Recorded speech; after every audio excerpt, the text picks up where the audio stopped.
Alright,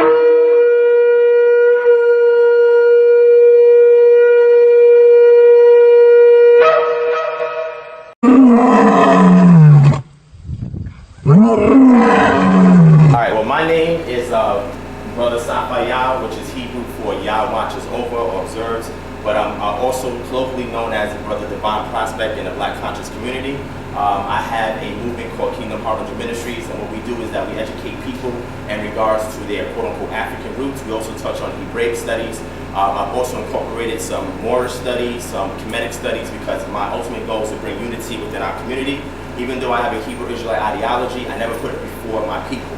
So my actual movement actually provides services to the community, such as credit, debt, loan cancellation services, naturopathic health services. We also offer business startup programs as well as low-cost home acquirement. So if anybody wanted to get a home, we get it for low cost, because what we're trying to do is alleviate everybody from being so hung up on this system that we have and be able to govern our own affairs. I learned that when you provide services to the community that resolves the immediate social ills, people have more clarity of mind when they come into a lecture. So if anybody's interested in these services, at the end of the lecture, you can definitely feel free to speak to me. I can give you my contact information. I can sign you up for any of these services, and that way, as you continue to come back, you get to see that, wow, you know what? You know, after I leave this lecture, I actually have something tangible that I can take with me to resolve something in my own home. So anytime, and I encourage you to tell anybody who you go to the lectures, ask them, well, what services do you provide the community? Because it's one thing to pay $20, $40, $50 to come to a lecture, get information, but then go back to your own community and face the same social ills you wake up to every day. You understand what I'm saying? So this is not a knock to the people who teach, but I think if we offer more services to the community as a whole and not try to, like, you know, be too onlyism or exclusive and only keep it for one group, but to everybody collectively, then we can work together as a team. Is that good? Is that cool? All right. Anything else you want to know about me, or you ready to get started? You're good? All right, so the name of this lecture is A Biblical Exhumation Apology for the Black Conscious Community by Brother Safaya, aka Divine Prospect. That's me, right? Now, you may see exhumation and apology. Does anybody know what exhumation means? Before I move to the next slide. Does anybody know what exhumation means? Or the word exhume? Anybody want to take a shot at it? Like dig up. To unearth. Dig up, okay. To unearth. To unearth, okay. Anybody knows what apology means? Etymologically speaking, not what we use today as a connotation for apology, but if you look at the etymology for the word apology, what does apology mean? Because a lot of times people, when they were sitting at the lecture, they was like, wow, you're gonna apologize for something what you do wrong, you know? And I said, no, it's not that, but if you don't know what this means, I'm gonna move forward. Nobody knows? Okay, because I'm gonna define some terms before we move forward so you understand what's going on, all right? So let me go to the next slide. What is an apology? Apology is a formal justification or defense of or for something. Got it? Now, if you look at this word, it comes from the Greek word means apo, which means out from, and logi, or comes from logos, which means speech. So out from speech, meaning that you're giving a defense out of speech. And this is pretty much what an apology means. Now, the modern connotation for apology is for you to say, I'm sorry for doing something, or to give an excuse. Well, what's an excuse? That means you're telling somebody the reason why you did something. And it stemmed from this etymon of the word. All right? So let's move forward. Now, what's the definition of exhume? Okay, two brothers right here was pretty much on point. This is kind of small, but I'm gonna read it out for you. Exhume means to dig out something buried, especially a corpse, from the ground.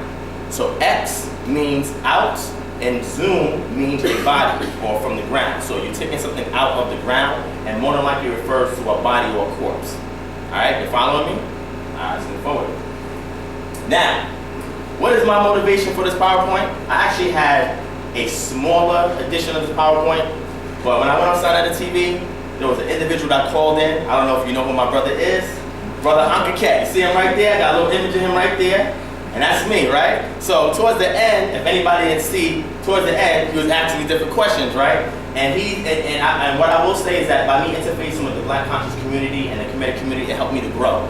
Because you can't have one without the other. You need some kind of balance. So whenever my belief system or my ideology is challenged, it makes me step my game up 10 times more. So this is why I encourage anybody to have any particular standpoint. I love interfacing with them because it helps me to grow. Now there was a question he asked me, and I'm going to play it for you so you can hear it. He asked me a question while I was on the show. All right? So I'm going to play it for you, all right? Let me make sure this is up all the way so y'all can hear it. We have to play it back again, but I'm gonna turn it up. And y'all let me know if y'all can hear it. So I'm gonna play it from over here. You know, and those who go through the presentation is that actually shows some Hebrew Israelite brains. I have a PowerPoint that deals with that, exactly. I have a PowerPoint that deals with that. So if you want to do that, grave sites, yes. Well, obviously, if you have bones, you can do it. I understand the science. Do I have that? Yes. You'll see. I'm gonna say you'll see. You trying to get me to give my presentations early? Nah. Me and you gonna do that separately. I'm gonna put that up. All right. So if you listen to the video, I'm sitting here minding my business. Uncle winds up calling in because anytime there's somebody talking about Hebrew, you want to go in on them, right? Little did he know what type of Hebrew is. So he said, listen, you know, what would be good for your PowerPoint presentation if you actually showed me some Hebrew graves? I want to see some graves, brother. Give me some bones, give me something. I said, yo, I got a lecture for that. I got a PowerPoint for that. He said, you do? I was like, yeah. He said, some real graves, some real bones. I said, you'll see. And I invited him to be here, and he's not here, interestingly enough, but that's fine. But I just wanted to say that because my interfacing with him has challenged me to put more information into this PowerPoint, what I'm doing is I'm going to show you all these graves. But before I get to that point, I want to touch on something in regards to Kemet as well, because I want us to be be mindful of a couple of things before we have this demand to look for graves from other cultures. All right, so let's move forward. All right, now, are exhumations an African tradition? Does anybody want to answer that? Do you think, traditionally speaking, from ancient cultures, that it was okay to go and dig up bodies? Why not? Why can't I go and dig up your great-great-grandfather? It disturbs the ancestors. Do you hear the Queen say that one more time, Queen? It disturbs the ancestors. It disturbs the ancestors. Now, if we was to go to, yeah, there you go. If we was to go to Africa and we were supposed to speak to a griot is somebody who was commissioned to remember the culture, the history of the people, etc. They were good storytellers. And we're going to see a video of an African griot that's interfacing with the white archaeologist that's coming to his community because he wants to get information on Mansa Musa. So he's speaking to this griot in this community. If you never heard of Mansa Musa, he was the one that was probably the richest man in Africa at one point in time, had all this gold, was making all these expeditions. Supposedly he sailed off the continent and nobody ever heard from him again. But now this white archaeologist, right, European archaeologist, is going to this country in West Africa and he's looking for evidence of his existence, because if you look, there's no archaeological record of this guy's existence, just oral tradition. So I want you to watch this video, and after you watch this video of this griot, this local griot who's highly respected, watch how he interfaces with the European archaeologists, all right? Y'all ready? Y'all ready? Yes. Okay. Narrow, overgrown path. The place I'm heading to is a little-known ruin called Fanfar. Boubacar has told me that it's very sacred and an important piece of the Malian Empire's history. Boubacar. Yes. Hunter. Hey, Ishe. Bye, DJ. Welcome to Fanfar. What is Fanfar? Well, Fanfar is a place where they used to bring the princes to hide them and to educate them. So Kanka Musa himself may have spent time here. Who knows? Maybe he might have been in this room. Who knows? Right in here. Yes. Boubacar says that from the 13th century onwards, all the kings of the Malian Empire were trained here, including Kanka Musa. It's my first concrete link to the man himself. So this was a fort in a sense. Oh yes, it's a fortress. You see? Look at this wall here. We see the vestiges of, that archaeological structure. And then you had, layers of walls protecting this sanctuary. So has there been any archaeology done here then? Well, it's not in our culture really to dig out our past. The way we dig our history is different from the way you do it in the West. You dig sites, archaeologically speaking, you write documents, you write history down. Right. Here we don't do that. This won't tell you anything more than what I just said. But then if you want I've run into another taboo. It's forbidden to disturb sites as sacred as this one.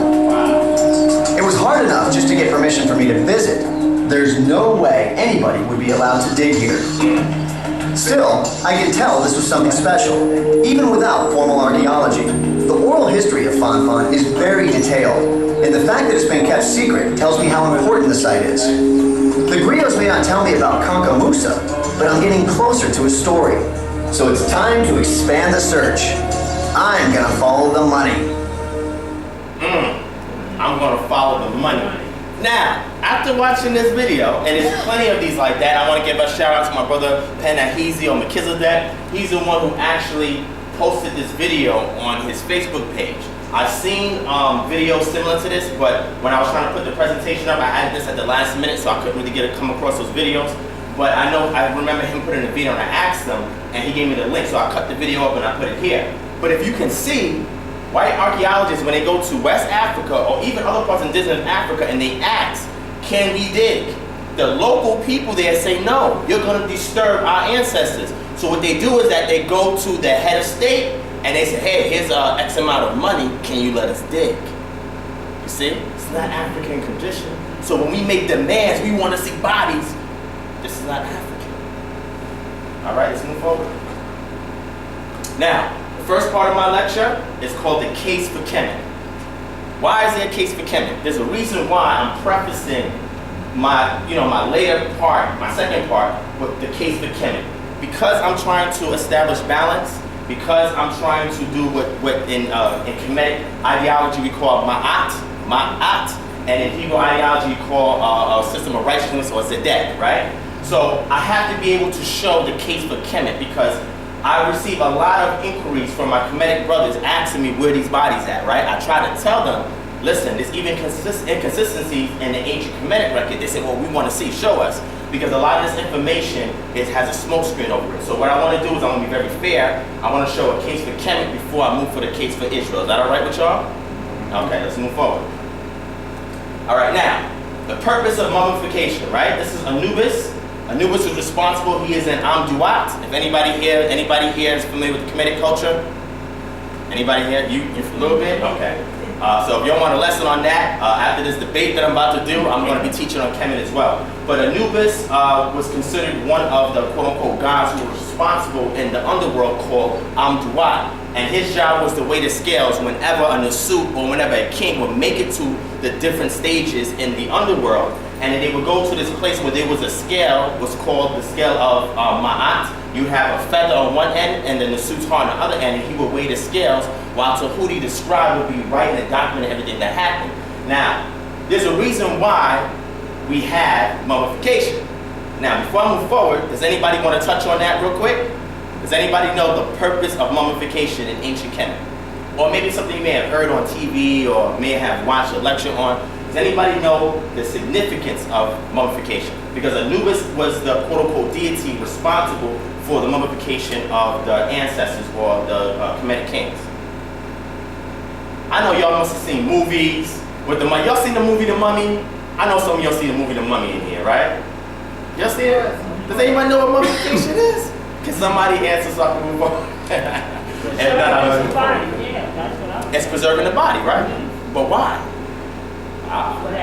There you go. Got it, all right? Because upon the death of the Nasut, your Ka and your Ba separate, okay? One is the spirit, one is your soul. They separate when you leave your body. Depending on the rites of passage that you go through in Amduat will determine if you get resurrected or if you become an Ankh and you are up there with the other deities in what's called Tu'at or Aru, which is the heavenly paradise, right? So I'm going to go into some information real quick. This is called Mummification in Ancient Egypt, and this article is in the Ancient History Encyclopedia, published on January 18, 2012, if anybody want to go look up the source. All right? It says religion was a very important part of the mummification process because most of those who remained were mummified were kings and pharaohs. A lot of ceremony and prayers was involved in ensuring the body and spirit was prepared for the afterlife. Priests played roles in every step of the process, including wrapping the mummy with linen strips, placing the internal organs in specially prepared canopic jars, and blessing the entrance of the mummy tomb at the funeral. Why was it important to the Egyptians to preserve the body? The ancient Egyptians believed that the body was the house for the soul. Even after death, the Egyptians believed that the spirit could only live if the body was preserved forever. If the body was lost, so too was the spirit. Okay? In Egyptian religion, the spirit was made up of three parts, the Ka, the Ba, and the Ak. The Ka remained in the burial tomb, using the offerings and objects placed within it. The Ba was considered the soul of the person, and it was free to fly outside the confines of the tomb. And it was the Ak that traveled to the underworld for judgment and to gain entrance into the afterlife. Alright? And another entry called the Mummy in the New World Encyclopedia says, although mummification existed in other cultures, eternal life was the main focus of all ancient Egyptians, which meant preserving the body forever. Every culture believed the body, even after death, the body was needed as home for a person's Ka, which without it would be condemned to eternal wandering in the afterlife. Right? It's another one, the afterlife in ancient Egypt. This is from an article on PBS Nova, PBS, Public Broadcasting Service. All right? Unlike most scholars of the ancient world, Salima Igranj knows her subjects on an intimate face-to-face basis. In this interview, Ikram, Egyptologist at the American University in Cairo, sheds light on why mummification was practiced in ancient Egypt. What the ancients thought the afterlife would be like, and why of some 70 million mummies made, very few may remain intact today. So one of the questions they asked her was, did they also bury, even sacrifice their servants now? So if the Nasut, who was the king, when he dies, or he's about to die, somebody's asking, were the servants killed as well? Because they probably heard this before. She says, during the first dynasty of Egypt, 2920 to 2900 BC, you actually have servant burials. This was only done for kings. Some of the chosen servants would be put to death and buried around the king's tomb. These people were supposed to be very privileged because they would have in the sun god. After the first dynasty, instead of killing off people, they would have images, statues of their servants. Or they would write down the names of the people who were to come join them in the afterlife. Why did the ancient Egyptians mummify bodies? According to their religion, when you die, your soul continued. But unlike in a lot of modern religions, your soul was not just a formless thing. It actually could animate a statue of a dead person, or much better, the body of a dead person. And that's why mummification took place, so that the body will be preserved to host the soul. You follow me? All right. I'm going to just read some of this. There's a lot here. But it says, in order to live for all eternity and be presented in front of Osir, which is colloquially known as Osiris in Greek terminology, the body of the deceased had to be preserved by mummification so that the soul could reunite with it and take pleasure in the afterlife. After the mummy was prepared, it would need to be reanimated symbolically by a priest. The opening of the mouth ceremony was conducted by a priest who would utter a spell, touch the mummy or sarcophagus with a ceremonial adze, a copper or stone blade. The ceremony ensured that the mummy could breathe and speak in the afterlife. In a similar fashion, the priest could utter spells to reanimate the mummy's arms, legs, and other body parts. You follow me? The priest may even be the king's successor. Move the body through the causeway to the mortuary temple. This is where prayers were recited, incense was burned, and more rituals were performed to help prepare the king for his final journey. The king's mummy was then placed inside the pyramid, along with an enormous amount of food, drink, furniture, clothes, and jewelry, which were to be used in the afterlife. The pyramid was sealed so that no one can enter it again. However, the king's soul could move through the burial chamber as it wished. After the funeral, the king becomes a god or a deity or deified ancestor and could be worshipped in the temples beside his pyramid. Ancient Egyptians believed the burial process to be an important part in sending humans to a comfortable afterlife. The Egyptians believed that after death, the deceased could still have such feelings of anger or hold a grudge as the living can. The deceased were also expected to support and help their living family. They believed that the bond ka would enable the dead person to support their family. The bond made it possible for an invisible twin to be released from the body to support the family. So while one is in eternity, the other one is still here influencing the earth. While the ka would recognize the twin when it came back to the body. With the ideas of the dead being so valuable, it is clear why the Egyptians treated the deceased with respect. Are y'all following me so far? All right, move forward. Was exhumation in violation of ma'at? You know, ma'at is truth, order, justice, law. It's to keep things balanced. The opposite of it is called ishfet, and that was destruction, chaos, lies, disorder, etc. When you study Kemet, you understand these terms. Now, there's a point in the pyramid text of the Old Kingdom when the ancient Asuts, when they died, when they got to the scales that were being weighed, their heart with the feather of Ma'at, they would have confessions. The confession that they made was made to one of the 42 spirits that ruled on behalf of Osiris, and he had to show his allegiance to these spirits by reciting what he did not do in the afterlife so he could be cleared of any charges or any wrongdoing or any guilt, okay? So we want to know, if we pull up a body out the grave and disturb the dead, is this part of Ma'at? Let's see. Now, this is the petitioner announces the 42 divine principles of Ma'at. You can look into the pyramid text of Unis, spelled 125, and it'll list for you the different 42 principles of Ma'at. You also have Pepi, Teddy, all these old kingdom Nasuts. All of them had these confessions, and it was all inscribed into what's called the pyramid text. All right, so 125 of Unis. Also, you have a 9, Seti, Pepi, Teddy. All of them also had it, so you can go back and look into it yourself. And if anybody wants any of the resources that I had used for these slides, just let me know, and I can email it to you so you can go back and double check my work. Okay. Now, the petitioner announces the 42 divine principles of Ma'at. In chapter 125 of the Papyrus of Anai, we find the petitioner led by Anubis, who I showed you earlier, into Du'a and pronouncing his or her 42 affirmative declarations listed below from Budge's public domain. Anything that's in a public domain means that you can access it for free, because it's been on the market for X amount of time. The publishing and the patent for it had already expired, and now it becomes open for the public's edification. All right, of the 42 divine principles of Ma'at. Here we go.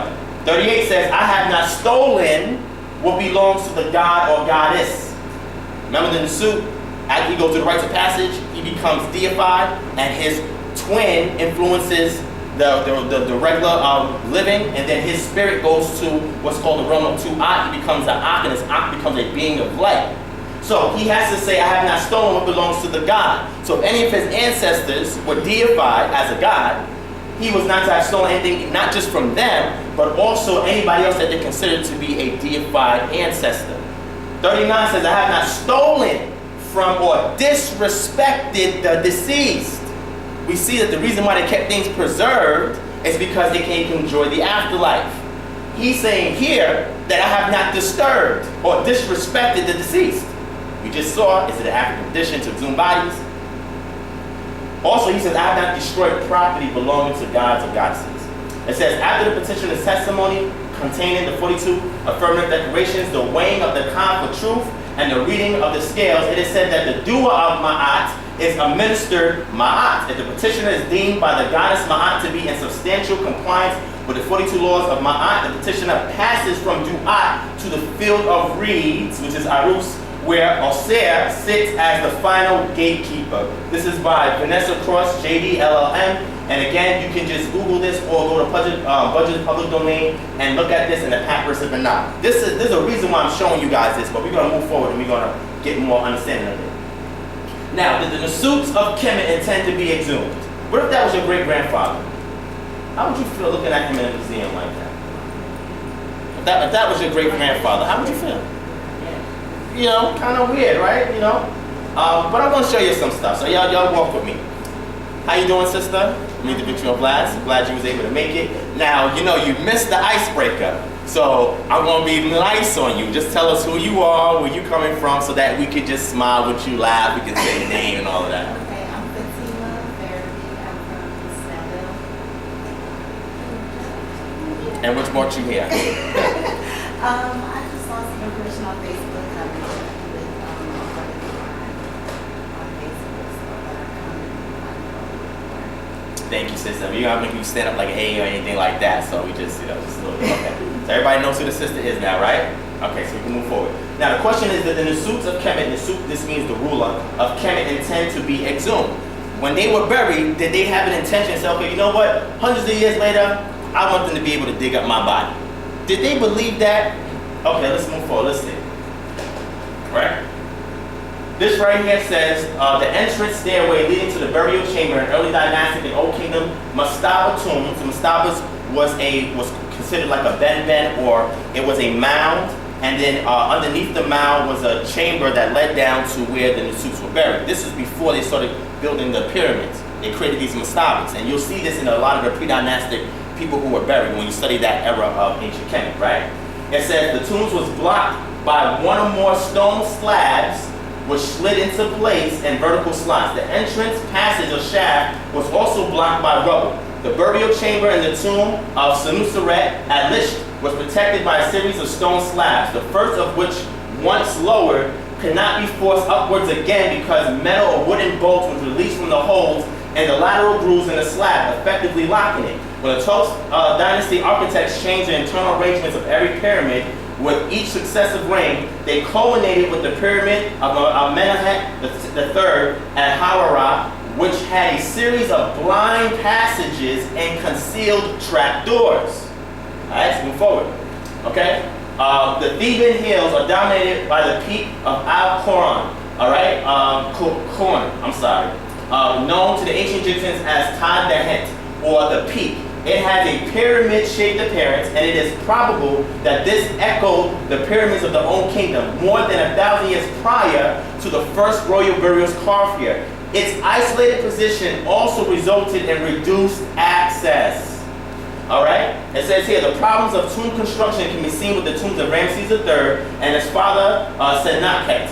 Sennacherib started to excavate KV11, which is a name from one of the Valley of the Tombs of the Kings, but broke into, now listen now, this is one king breaking into another king's tomb. Tomb of Amenemhet, I hope I'm saying that right, Amenemhet, I'm sorry. So construction was abandoned and he instead usurped the tomb of Tuanseret, KV14. That means you had one Nasut that's saying, listen, you know what? I don't want to invest all this money in creating my own tomb since one already exists. Let me see if I can break into this older Nasut and use his tomb. But he can't break into there, so he found another Nasut's tomb, KV14. He broke into there, and that's when he set up shop to be buried at. See, this is interesting stuff, because you don't hear a lot of this, right? In the Pyramid Age, the tomb of the king was associated with the mortuary temple located close to the pyramid. As the tomb of the king was hidden, this mortuary temple was located away from the burial, closer to the cultivation facing towards Thebes. The area of the Valley of the Kings was a site for tourism and antiquity. Many of the tombs had graffiti written by these ancient tourists. Did y'all know that? Jules Valiet located over 2,100 Greek and Latin graffiti. That doesn't sound like somebody's respecting those tombs, right? Along with a smaller number in Phoenician, Cypriot, Lycian, Coptic, and other languages. The majority of the ancient graffiti are found in KV9. You'll go there now to ancient Kemet, you can see that, which contains just under 1,000 of them. The earliest positively dated graffiti dates to 278 BC. Now, during this period is when the Greeks took over ancient Kemet. So now you have people who desecrated the pyramids and started drawing graffiti on it. That doesn't sound like people respected it at all. That doesn't sound like these people cared anything about my art. But we're going to move forward. All right?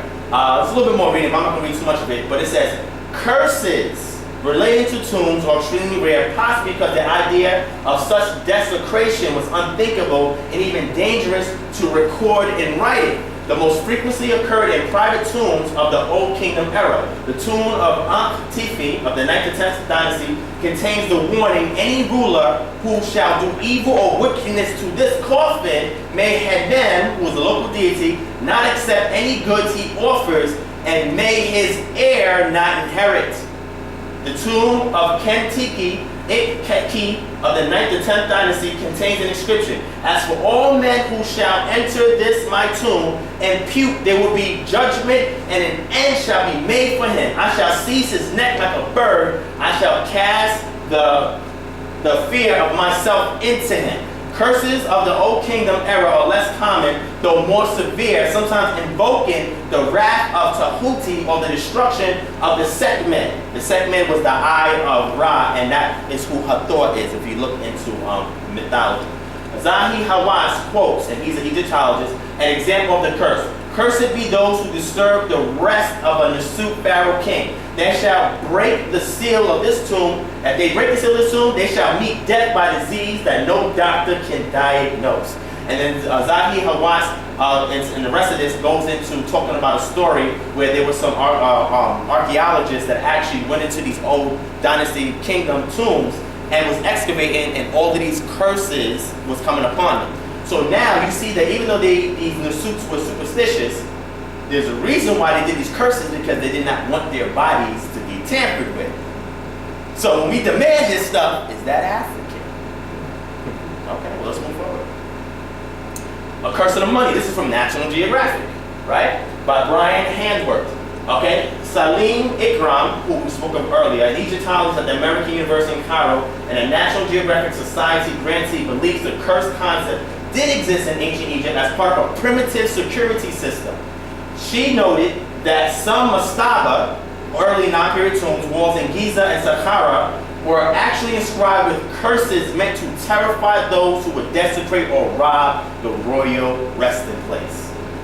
They tend to threaten desecrators, she says, with divine retribution by the council of the gods, Ikram said, or by death by crocodile, lions, or scorpions, or snakes. And Amduat, you have what's called the goddess Amet. What Amet would do is that if your heart weighed too heavy and the feather of Ma'at weighed too light, Amet will come in the form of a hippopotamus, a lion, or a crocodile and consume you. See? So when they were speaking that these curses of crocodile lions will come upon the people, this was part of their eschatological thinking in regards to the afterlife and their rites of passage through Amduat, or the underworld. So you can see here, they did not intend for nobody to disturb their bodies. There's a reason why they have mummification as well. Are y'all following me? You're following me, all right? How you doing, sister? Can you just introduce yourself to the people so we can just know who you are? Everybody did it already, so don't feel too uncomfortable if you do. We just want to know your name and what brought you out, that's all. My name is Vivier, and I just came by to check on a friend here, and then so happened we had a lecture, and he invited me in. Perfect. Thank you, sis. Everybody familiar with sis now? We know her name, you good? All right, so let's move forward, okay?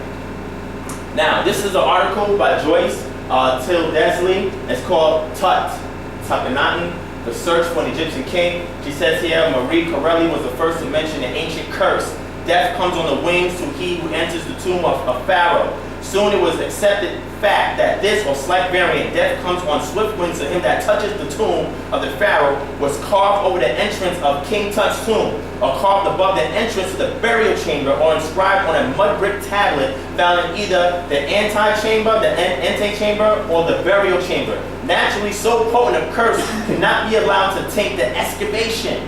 Neither Carter nor Gardner, the presumed translator of the curse, nor any of the other scholars present feared the curse then or took it seriously, but they worried that the Egyptian laborers would. So now, the European archaeologists going in, they didn't care nothing about these curses, they didn't affect them, but the local people they was asking to help them said, wait a second, we don't want to have nothing to do with this, man, because we know it's sacrilegious for us to go and tamper with these tombs.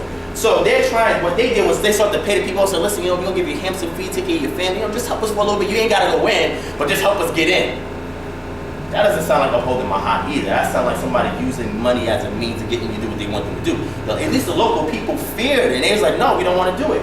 So if you continue to read that, it says, but they worried that the Egyptian laborers would, and since they were dependent on native helpers, mention of the clay tablet was wiped from the written record of the tomb's discovery. So now, they say, okay, you know what, these people are afraid because they could probably read this stuff, let's just white it out.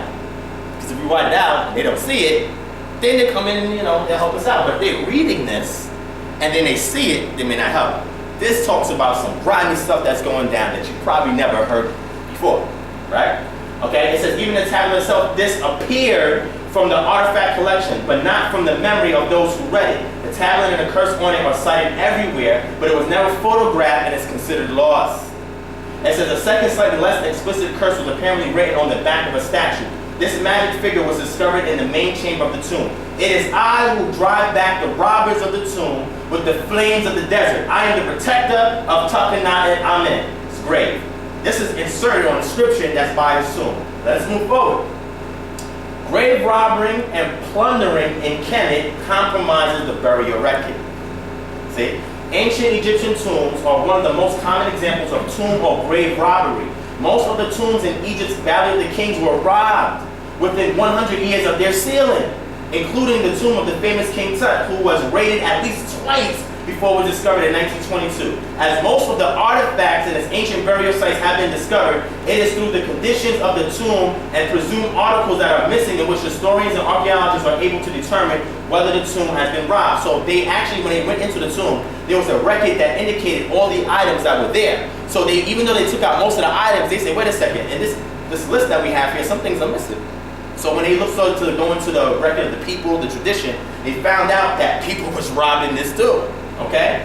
It says, Egyptian pharaohs often kept records of the precious items in their tomb, so an inventory check is presumed for archaeologists. Oftentimes, warnings would be left by the pharaohs in the tombs of calamities and curses that would be laid upon anyone who touched the treasure or the bodies, which did little to deter grave robbers.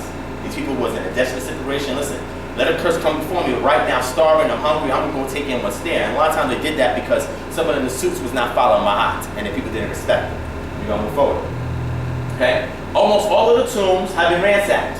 Several papyri have been found that describe the trials of tomb robbers.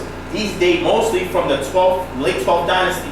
One of these, Papyrus Maya B, describes the robbery of the tomb of Ramses VI and was probably written in the year 9 of Ramses the 9th. It says the foreigner Nisamun, took us up and showed us the tomb of King Ramses. And I spent 4 days breaking into it. It says, we being present, all five, we opened the tomb and entered it. We found a cauldron of bronze, 3 wash bowls of bronze. The valley also seems to have suffered an official plundering through the virtual civil war which started in the reign of Ramses XI.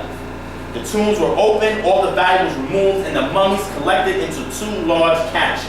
One in the tomb of Amenhotep II contained 16, and others were hidden within Amenhotep's first tomb. A few years later, most of them were moved to the Deir el-Bahri cache, contained no less than 40 royal mummified mummies and their coffins. Only these tombs, whose locations were lost, KV62, KV63, KZ46, although both KV62, KV46 were robbed soon after their actual closure, were undisturbed in this period. So now we see people going in and just robbing graves. Last article, this is from foxnews.com, right? This says, Egypt has a long history of grave robbers. Indeed, grave robbing has been the norm in Egypt since ancient times. At the Egyptian Museum in Cairo, a 4,000-year-old cenotaph, a stone tablet inscribed with hieroglyphics, recounts a short-lived rebellion against King Mentuhotep in which the poor smashed open royal tombs and looted the gold and jewels buried with the mummies. The museum also has a 7th century BC papyrus of the grave robber. The text describes a contemporaneous scandal in Luxor, which is also known as Thebes, where one official of the 26th dynasty accused another of looting the tomb in the Valley of the Kings. The account traces how royal investigators initially exonerated the accused, but upon further examination found him guilty and sentenced him to a whipping. The tomb of the 2500 BC king Cheops, or Hecatops, in Giza, was sealed with these three thick stone doors, but according to Hawass, who we heard earlier was an Egyptologist, there's evidence that the 19th century thieves used explosives to blast them away. Hawass notes that many royal tombs had very tight entrances to make extracting their contents as difficult as possible. Now we're seeing a lot of crazy things going on. Now I'm going to read this to you, not all of it, but just some of it. And I want you to see who I got this from. Does anybody know who Brother Jonathan of Amen Ra Squad is? Anybody heard of him? Brother Jonathan is a good brother of mine, very good research that he does. I have nothing but respect for him. But because Brother Jonathan is verbally or intellectually discoursing with the Hebrew Israelites, who I'm on the side of providing research support, me and him, we have verbal discussions or dialogue or diatribe in regards to our particular positions. Now, I pulled something off of his page called rapgod.wordpress.com, and you can type that in. His name is Casual. He used to be a rapper named Casual, right?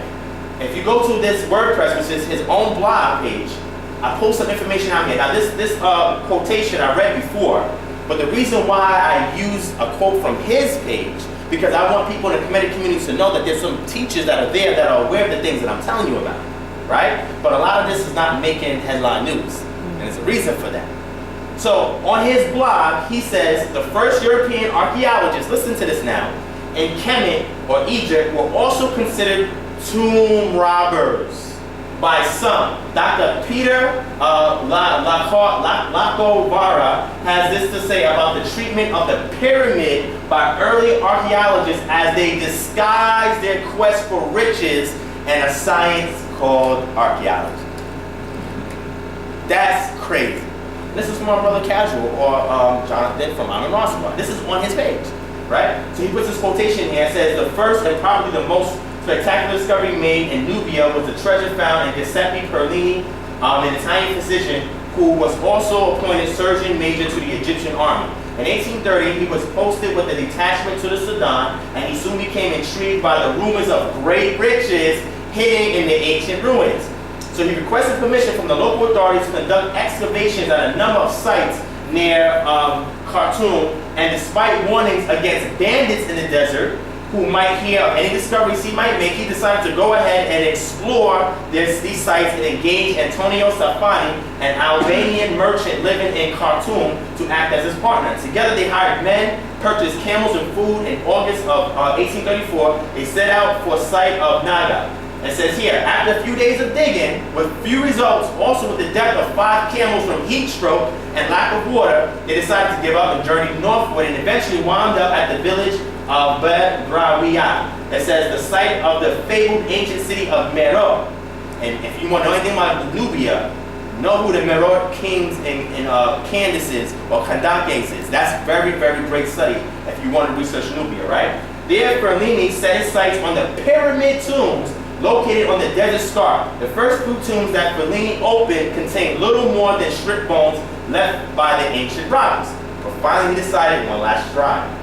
And he set his sights on one of the biggest pyramids in the northern cemetery. This pyramid was known as the Bedrawiya North 6, measured 88 feet high, 61 feet square at the base. Fortunately, it had already impressed the French traveler Frederick Calliab, who made a careful sketch of it during his visit to the site in 1821. But as a treasure hunter, rather than an archaeologist, Ferlini had his men climb to the top of the pyramid and tear it apart stone by stone, hurling them down to the sides of the pyramid. This guy is bugging out. Ferlini recounted, we made the men remove the larger of the stones, which covered up the upper part, and then when we were able to see that the chamber was rectangular in shape and that its walls were formed of flat stones, the first object that met our gaze was a large mass covered over with a white piece of linen cloth. However, as soon as we touched it, it fell into dust.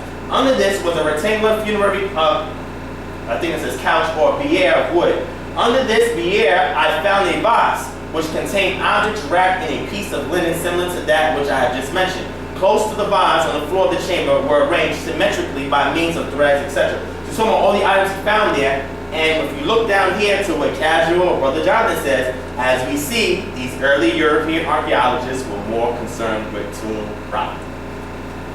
They didn't care about my art. They didn't care about the ancestors of ancient Kemet who created all of these large edifices and left us a cultural system for us to extract and apply today in certain aspects. They didn't care about this. What they did was they was using archaeology in the name of science to go and rob tombs. You see? If I want treasure in there, in order for me to politically correct, no, we're just excavating. We just want to get some artifacts and understand. Look how they disrespected the tombs. That's not African, and that's not my, because as you can see, a lot of the locals did not want to be involved in this. But they have family that's starving at home, and this man is promising you to give you some of the riches he discovers in there. You may want to change your mind. Let's move forward. Okay? Now, have all the bodies of the Nasuts been exhumed? Have all the bodies of the ancient pharaohs, the Nasut kings, do you think all of them have been dug up? Do we have the record of every reigning Nasut in ancient Kemet? No, right? Okay. One thing to say no, some other things to look at articles that say otherwise. I mean, that agrees with that. This is from PBS Nova, Missing Tombs of the Pharaohs. It says here, 3 ancient Egyptian dynasties buried their pharaohs in the Valley of the Kings. They were Dynasty 18 to Dynasty 20, which together comprised the New Kingdom and stretched from 1550 to 1070 BC. Dynasty dates remain under debate. In the nearly 2 centuries that amateur and professional Egyptologists have turned over the valley's limestone rubble, it says they have accounted for the tombs of most god kings from the New Kingdom. yet a few have never been located, including those of some of the most famed figures from ancient Egyptian history. And this goes in to give you examples of the ones that they were not able to find, the ones that they did find. All right, so let's move forward. Right, mummy mysteries, multiple tombs hidden in Egypt's Valley of the Kings. This says that the consensus is that there are probably several smaller tombs like the recently found KV 63 and 64 yet to be found. But there's still the possibility of finding a royal tomb, wrote Gonim in the email. The queens of the late 18th dynasty are missing, as are some pharaohs of the new kingdom such as Ramses VIII. The sentiment was echoed by the famous and at times controversial Egyptologist Zahi Hawass at a lecture in Toronto this past summer. Hawass was the leader of the Valley of the Kings team. The tomb of Thutmose II, not found yet. The tomb of Ramses VIII is not yet found. All the queens of Dynasty 18 were buried in the valley and the tombs are not yet found, said Hawass, former minister for antiquities during the lecture. This could be another era of archaeology, he added in an interview. Gonim said that it is hard to say how many tombs remain undiscovered, but it's more than just a couple. Inconsistencies in the Kemetic Kings list. So now that we have an issue, we haven't even found all the bodies, which to me, I think is a great thing because at least those people they have not found can rest peacefully, right? But there's also inconsistencies in the Kemetic Kings list. And when you study the Kemetic Kings list and start to look at the different suits there and then compare that to the bodies that have been found and have not been found, are we going to say that the ones that we have not exhumed didn't exist? No, we wouldn't assume that. It's just because they haven't found the body doesn't mean they didn't exist. But if you look at this King's list, you would compare it to what was found to see who we do have the bodies of and know who we don't have the bodies of. The problem is there are several King's lists and they all don't agree. There's several inconsistencies and there's a reason for that, right? It says here, there are several remains of King's lists available. There's one at Abydos, the Palermo Stone, Manetto's versions, and several others. Unfortunately, no two are the same. Although they all clearly originate from the original King's list, deciding which is more accurate has been a matter of debate since Egyptology became an intellectual sport. It has already been noted that Khnum Khufu is not mentioned on any of the known Kings lists, which makes it unlikely that there was ever a Nasut with that name, or he was deleted earlier than the known Kings list. We know that the lists were manipulated and that in certain cases names have been omitted. Why would somebody want to omit certain kings unless the people did not like what they were doing or the priesthood? Very interesting. First one is called the Abydos Kings List. We just mentioned that, right? This is the image of the Abydos Kings List. This is what it looks like. All of these are called shens or cartouches, and they all house the name of the Nasut, right? These are all the ones that are here. And you can actually go through it and you'll see this on one of the walls and it'll show you which kings is which, right? Now, pay attention. The Abydos Kings List, also known as the Abydos Table, is a list of names of 76 kings of ancient Egypt, found on a wall on the temple of Seti I in Abydos, Egypt. It consists of 3 rows of 38 cartouches. It says borders enclosing the name of a king in each row. The upper 2 rows contain the names of the kings, while the 3rd row merely repeats Seti I's throne name and praenomen. It says, besides providing the order of the O Kingdom kings, it is the sole source to date of the names of many of the kings of the 7th and 8th dynasties, so the list is valued greatly for that reason. This list omits the names of many earlier pharaohs who are apparently considered illegitimate, such as Akhenaten, Hatshepsut, Smenkhkare, Tut, and An. So now you have some people, some scribes, that listen some kings, and some of them they didn't really approve of. So I said, you know what, we're just not gonna put them in the list. That issue. Next one is called the Palermo Stone. Everything I'm showing here for you, you can look this up if you want. You can read information on it. This is very interesting stuff, right? What is the Palermo Stone? Palermo Stone is one of 7 surviving fragments of a stela known as the Royal Annals of the Old Kingdom of Ancient Egypt. The stela contains a list of the kings of Egypt from the 1st dynasty through to the early part of the 5th dynasty and noted significant events in each year of their reigns. It was probably made during the 5th dynasty, approximately 2392 to 2283 BCE. The Palermo Stone is held in the Antonio Salinas Regional Archaeological Museum in the city of Palermo, Italy, for which it derives its name, right? The Palermo Stone and other fragments of royal annals preserve what is probably the oldest historical text that has survived from ancient Egypt and form a key source for Egyptian history in the Old Kingdom. There are controversies regarding the dates of the Palermo stone and of the royal annals and records. Arguments have raged as to whether the inscription was done in one go or was added over time, as to whether it dates from the period it describes. It has been argued that the stela has made much later, perhaps in the 25th dynasty. It seems clear from the content of the description, even in the royal annals as preserved by the Palermo stone and other fragments, were not carved as soon or after the period they describe. They are directly based on an Old Kingdom original. Now pay attention. There are also controversies as whether all surviving fragments are part of the same stela or come from different copies. It has been suggested in this connection that not all the fragments held in Cairo are genuine. It says the text is difficult to decipher both due to the state of preservation of the inscription and due to its antiquity. If the text is a later copy rather than the 5th dynasty original, there's also the possibility that errors crept in during the copying process. Next one is Manetho's King's List. Anybody heard of Manetho here? Okay. It says here, the King's List that Manetho had access to is unknown to us. But of the surviving King's List, the one most similar to his is the Turin Royal Canon, or the Turin Papyrus, the oldest source with which we can compare to Manetho or Old Kingdom annals. From the New Kingdom are the list at Karnak, 2 at Abydos, and the one at Saqqara lists the priest Tenriri, right? It says here, the province of the Old Kingdom annals is unknown, surviving as a part of the Palermo stone. The differences between the annals and Manetho are great. Okay, the New Kingdom lists are each selective in their listings.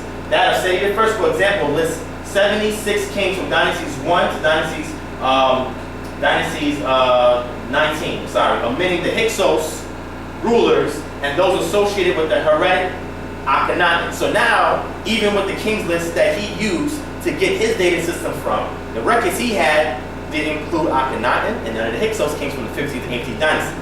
Why are these people excising these individuals out? That doesn't sound like order, truth, and justice to me, right? If you keep reading, it says here, the Saqqara list, contemporaneous with Ramses II, has 58 names with similar omissions. If Manetho used these lists at all, he would have been unable to get all of his information from them alone due to the selective nature of the records. Thus, how Manetho transcribed these names varies, and as such, we cannot reconstruct the original Egyptian forms of the names. Again, inconsistencies, omissions, not knowing the dating and the time causes a record that cannot be 100% reliable. Can it be a good base for us to get an idea of who the ruler in the suits was? Of course. But is it 100% reliable? No, it's not. As you can see, some people were just X'd out. Some people just wasn't added. Sometimes they had fragments. They didn't even have the full thing. Understand the reason why I'm showing you guys this, okay? So let's move forward. The Turin King's List, right? This is what it looks like here. This is actually in a museum, right? Look at the Turin King's List. The Turin King's List, also known as the Turin Royal Canon, is an Egyptian hieratic papyrus thought to date from the reign of the Pharaoh Ramses II, now in the Egyptian Museum in Turin. The papyrus is the most extensive list available of kings compiled by the Egyptians and is the basis for most chronology before the reign of Ramses II. The papyrus is believed to date from the reign of Ramses II during the middle of the New Kingdom or the 19th dynasty. The beginning and ending of the list are now lost. There is no introduction, and the list does not continue after the 19th dynasty. The composition may thus have occurred at any subsequent time from the reign of Ramses II to as late as the 20th dynasty. The papyrus was originally a tax roll, but on its back is written a list of the rulers of Egypt, including mythical kings such as gods, demigods, and spirits, as well as human kings. It says, despite attempts at reconstruction, approximately 50% of the papyrus remains missing. The Saqqara tablet, I'm going through all the kings lists, right? This is what it looks like here. This is a rendition of it, all right? This is the Saqqara tablet now in the Egyptian Museum. It's an ancient stone engraving which features a list of Egyptian pharaohs surviving from the Ramessean period. It was found during the 1861 in Egypt in Saqqara in the tomb of Tenrei, an official of the pharaoh Ramses II. The inscription lists 58 kings up into Ramses II in reverse chronological order, omitting rulers from the second intermediate period, the Hyksos, and those rulers who had been close to the heretic Akhenaten. It says the name, of which only 47 survive, are damaged badly. Inaccuracies abound. The chronology is correct only for the kings of the dynasty, the 12th dynasty. Again, more inconsistencies, right? The last one, the Karnak Kings list, right? The Karnak Kings list is a list of early Egyptian kings engraved in stone. Was located in the southwest corner of the festival hall of Thutmose III, in the middle of the precinct of Amun-Re, and the Karnak temple complex in Mount Luxor, which was also known as Thebes, right? Egypt, Memphis, I'm sorry. Composed during the reign of Thutmose III, it is listed 61 kings, beginning with Seneferu from Egypt's Old Kingdom. Only the names of 39 kings are still legible. It is not a complete list of the Egyptian pharaohs, as other kings are known from other ancient lists, but this list is valuable as it contains the names of kings from the first and second intermediate periods, which are omitted in most other kings lists. So now you have to do textual criticism and look at these tablets, these war reliefs, and these papyruses to try to understand who was ruling, who didn't rule, why some people were included here, why some people were restricted here, because all of these lists are inconsistent. None of them agree entirely with each other. Therefore, we cannot even know all of the Nasuts that actually ruled. If you look at any kind of modern reconstruction of the kings list, there's also question marks and certain periods that we just don't know. So if we don't know about them, we can't find their bodies. So let's say that they're in one king's list and we can't find the body. Are we going to say because we can't find the body, these people didn't exist? No, we can't do that because these scribes were part of the priesthood and it was their job to document this information. You see where I'm going at? Y'all following me? All right. Now, case for Israel, right? I'm going to go to maybe about 2 slides of this and we're going to break for about 15 minutes. But now we get into the case for Israel. So before I had to get to the case for Israel, I had to build up a climax before we get to this point. Because this is the crux of the presentation. What you saw prior to that is it's trying to show you some things in the Kemetic Kings list in regards to, is it an African tradition to dig up bodies? Was it ma'at to disturb the deceased? How did indigenous people feel when these European archaeologists were saying, listen, let's go into the tombs. The curses that was written, the way the tombs were created with slab walls to prevent people from getting in. We know that archaeology is doing something that's counterproductive to what the initial Nasuts intended. Yes? It wasn't a bloodline compromised with other tribes or other people married into the bloodline? Yes. And a lot of that was left out because they weren't blood. yes, and a lot of that happened, but you gotta look at a map of ancient Kemet. You have upper and you have lower, right? Upper is to the south and lower is to the north. And there's different nomes or cities or different areas that went all along the Nile. And in different areas, you had different cosmogonies on how the world began, different deities that they upheld. And then you had different tribes of people of different ethnicities that were there living in ancient Kemet. So some of them were intermarrying into the royal bloodline. Then when you get to the Ptolemaic period, you had some of the Europeans, the Grecians coming in, mixing in with the bloodline. This is why now they claim fame to ancient Kemet because they mingled with the bloodline. And if you see, anybody seen that movie, Exodus, Gods and Kings? That was a horrible movie. But anyway, it was an interesting movie, but it was just really hard. It was totally whitewashed.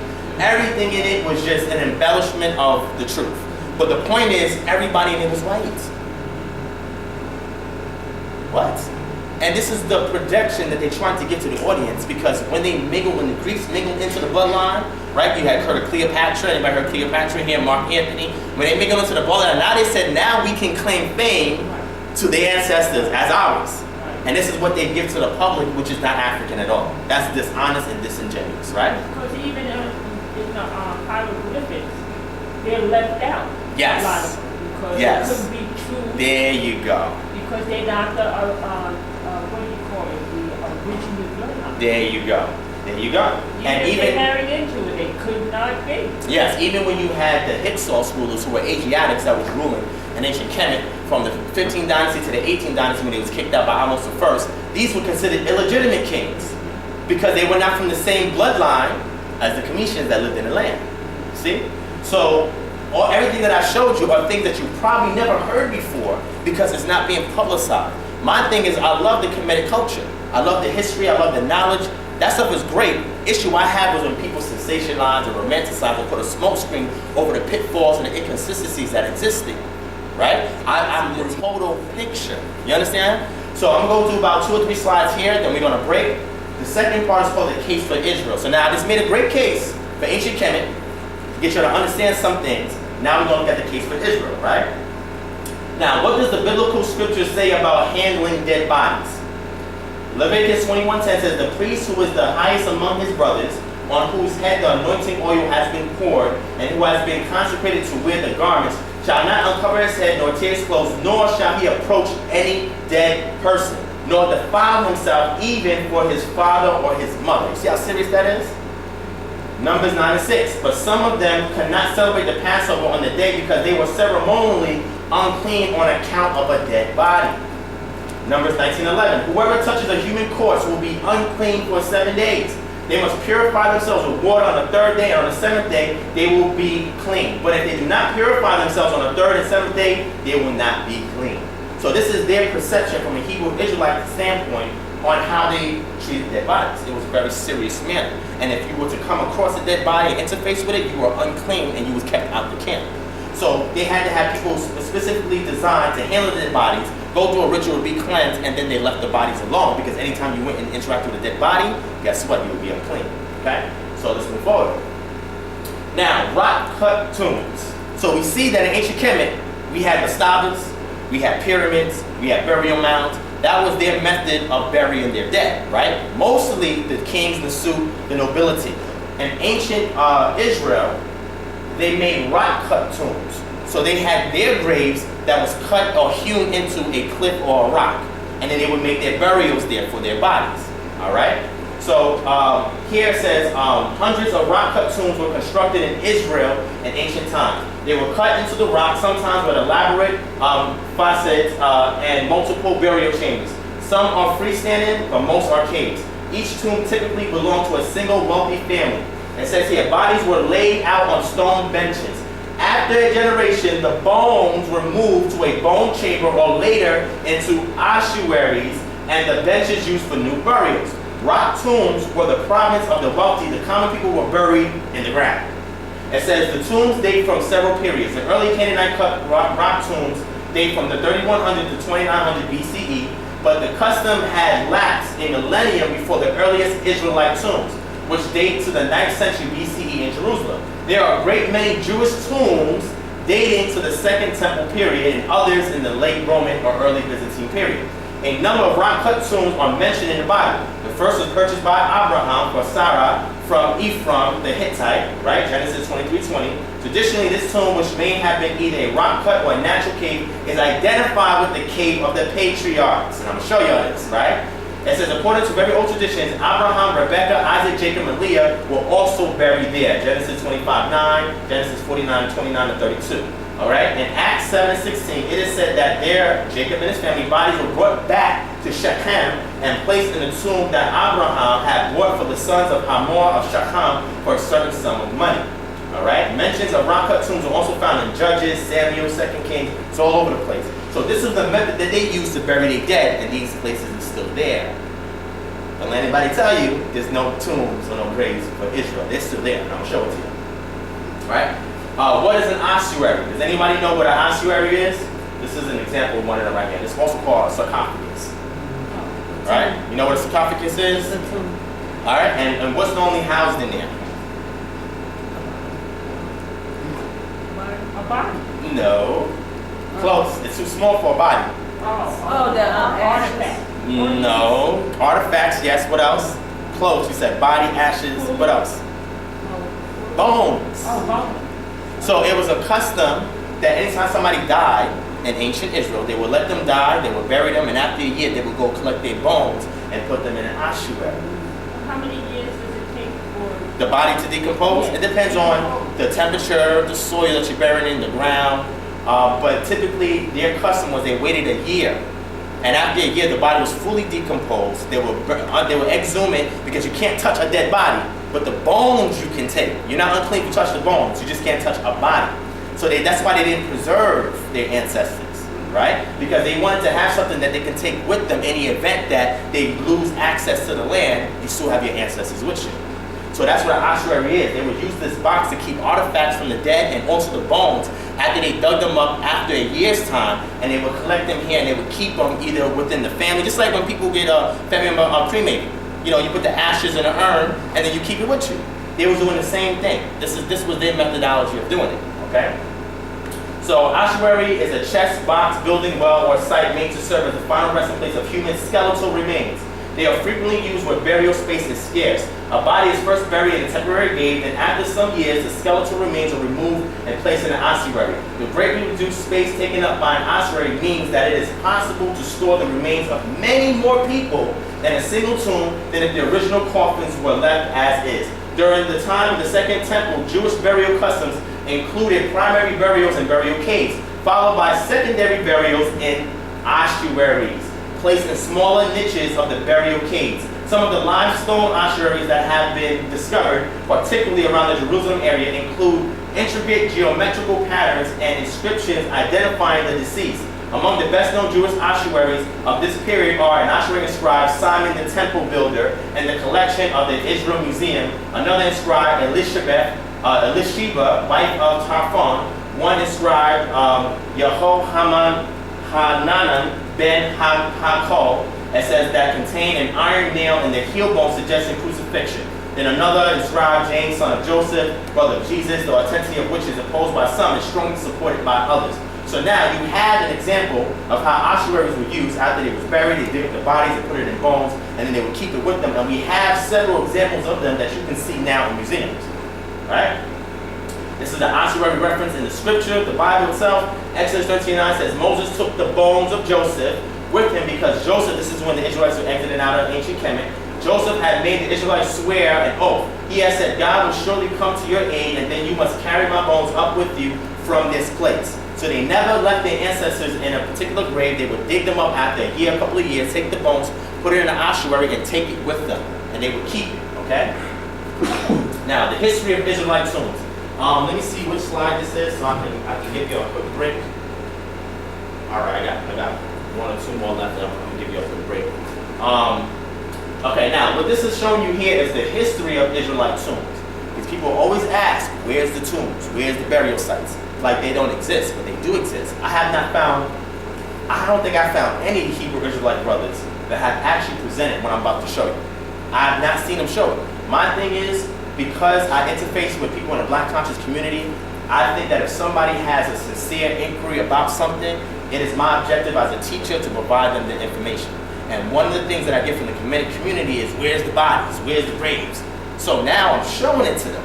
And these things exist. They can go to Israel now and they can check it out themselves. But I don't know, maybe y'all have sseen other brothers in the Hebrew Israelite community that have taught this stuff. I've never seen them touch on the subject. So I felt like, is there a reason why? Is it because they see it as being not, insignificant? My thing is that this is going to help quell a lot of the contention between both groups. I'm going to give you guys what you want. And that way you'll be sufficed and we can move forward. And stop talking about burial sites and talking about how we're going to fix our community. You understand what I'm saying? So that's really the purpose of this teaching, is to quell a lot of these arguments so we can move forward and build. You understand what I'm saying? Unify. All right? I'm going to read some of this for you. Not too much. There's a lot of information in here. During the First Temple period, one of the major collections of rock-cut tombs in Israel is the necropolis of the ancient kingdom of Judah, which had its capital in Jerusalem. These were cut between the 9th and 7th centuries BCE. The necropolis is located on a rocky ridge across the Kidron Valley from the city. The Arab village of Silwan was later built atop the necropolis. So now you had where the kings were buried, and then when the Arabs came in with Islam, they built a city on top of that necropolis. All right? Now this is very important that I'm telling you this. All right? It says here, although the existence of ancient tombs in the village of Silwan had been known since the 19th century, the first careful survey was not performed until 1968. Charles Warren, who was thwarted in his efforts to carry out a full survey of the tombs, and some of which villages were living, attributed this to the hostile nature of the villagers, whom he described as a lawless sect. Why are they so hostile about a European coming in and digging up bones?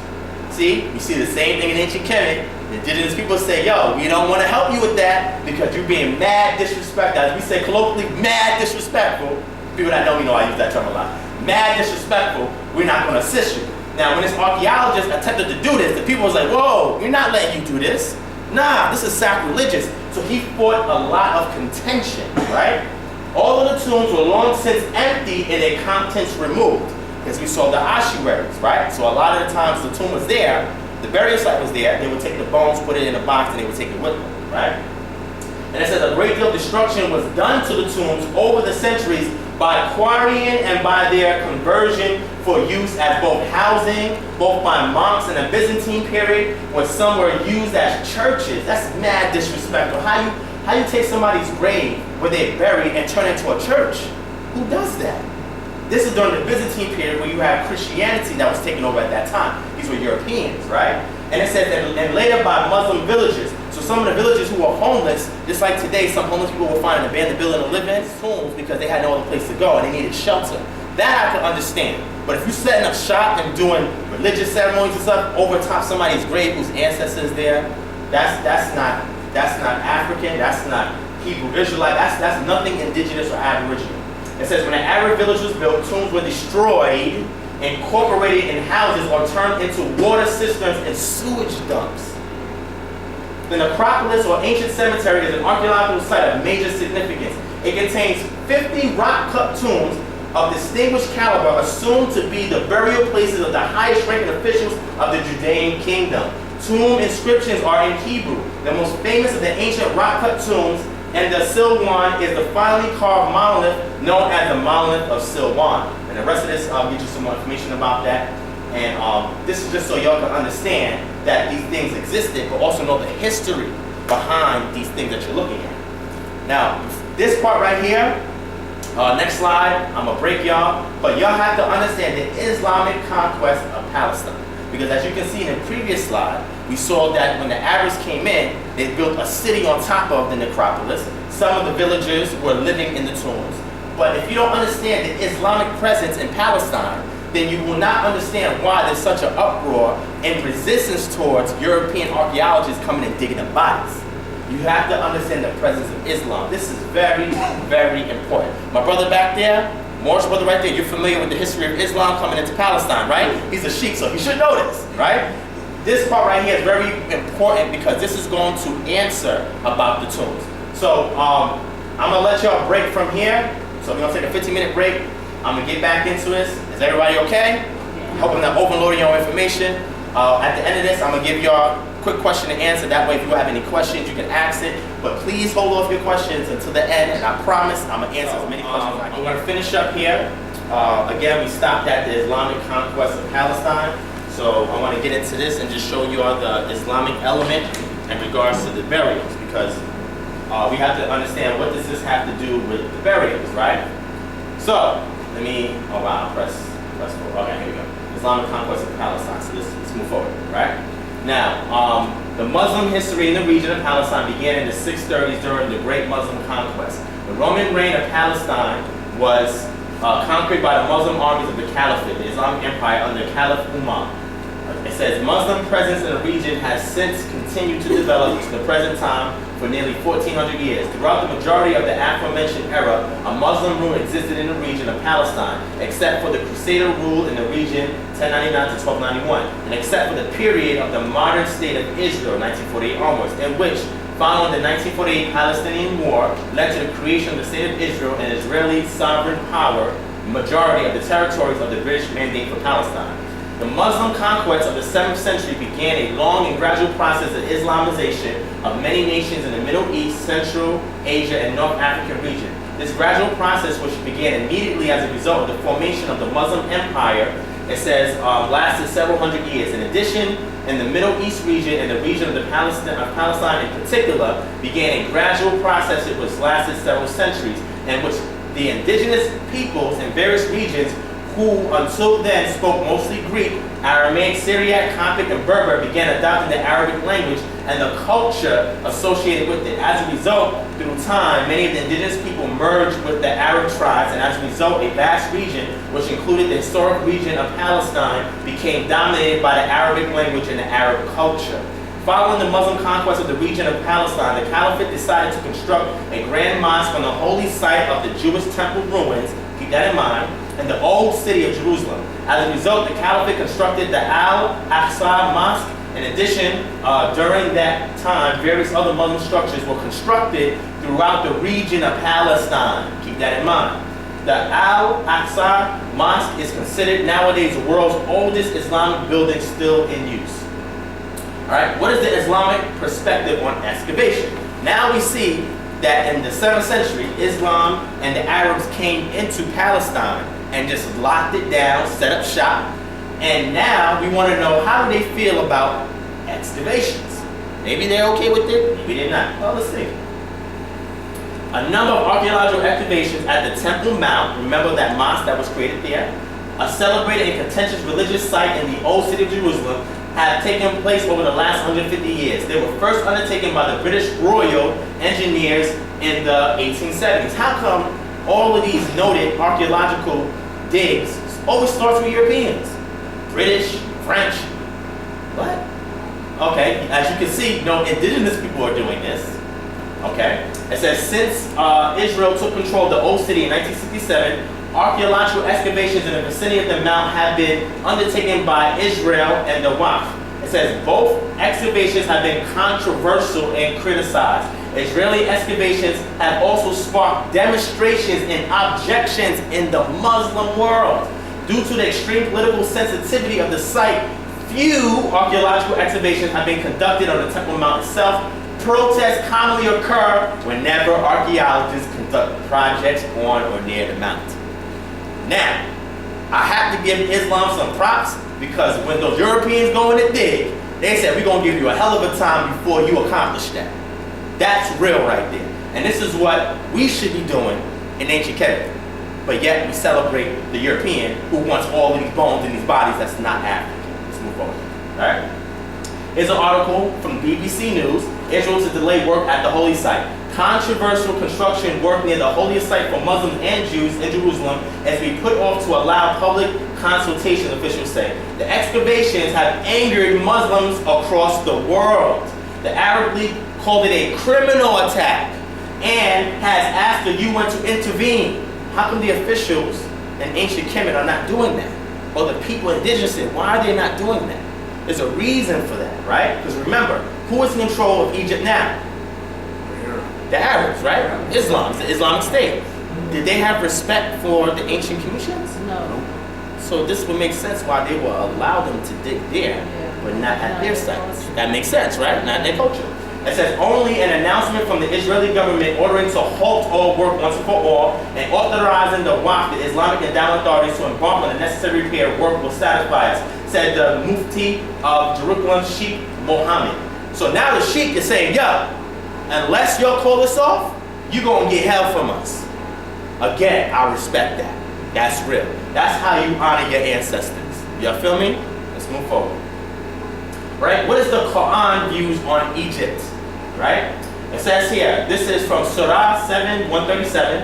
And since you're a Sheikh, you can probably confirm what I'm saying here. Okay? It says, and we cause the people who have been oppressed to inherit the eastern regions of the land and the western ones which we had blessed. And the good word of the Lord was fulfilled for the children of Israel because of what they had patiently endured. And we destroyed all the Pharaoh and his people were producing and what they had been building. So Allah is saying that we have destroyed, not literally destroyed, but they have been consumed because Islam has consumed ancient Egypt. Are you following me? This is important now. Let's move forward. Now, what are the Islamic views on the exhumation of dead bodies? So first we see the people beefing, but why are they beefing? Is there a codified system or law that dictates why they're in uproar against these excavations, right? So now, I don't know if anybody ever knows who Al-Qawi is. This is a book that he wrote called Islamic Laws. One of his phrases in there is the laws on cleanliness, prayers, fasting, hajj, transactions, marriage, and other topics according to the Risala, Ayatollah Saeed Abul Qasim Al-Qawi. Author is the person I just mentioned. The translator is Muhammad Faisal Haq. The publisher is Islamic Seminary Publications. So what they did was they looked through the hadith. This teacher, Sheikh, looked through the hadith and looked through the Quran and created a codified system on how do we deal with dead bodies, right? So if you want to know why there's such an uproar in regards to the excavations, you have to study his work, all right? Now, who this individual is, he's one of the most influential 12 Shia Islamic scholars and the predecessor of Ali al-Sistani. He was the spiritual leader of much of the Shia world until his death in 1942. Now, what are some of the things that are codified in this book that may deal with dead bodies, right? If you look at Code 89, it says the dead body of a human being is impure. And remember, we look in Hebraic thought, and anything that was impure that you touched it made you impure, right? Law 527 says if a person touches the dead body of a human being which has become cold and has not been bathed, it says he should take a bath whether he touches the dead body during sleep or when awake, and whether he does so voluntarily or involuntarily. So much as that even if his nail or bone touches the nail or bone of a dead body, he should take a bath. Bath is not, however, obligatory if one touches the dead body of an animal.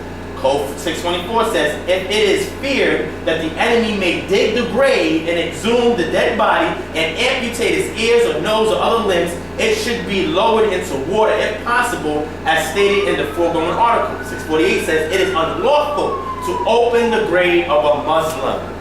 649 says, opening the graves is unlawful in the case of descendants of imams, martyrs, or scholars, or even pious persons.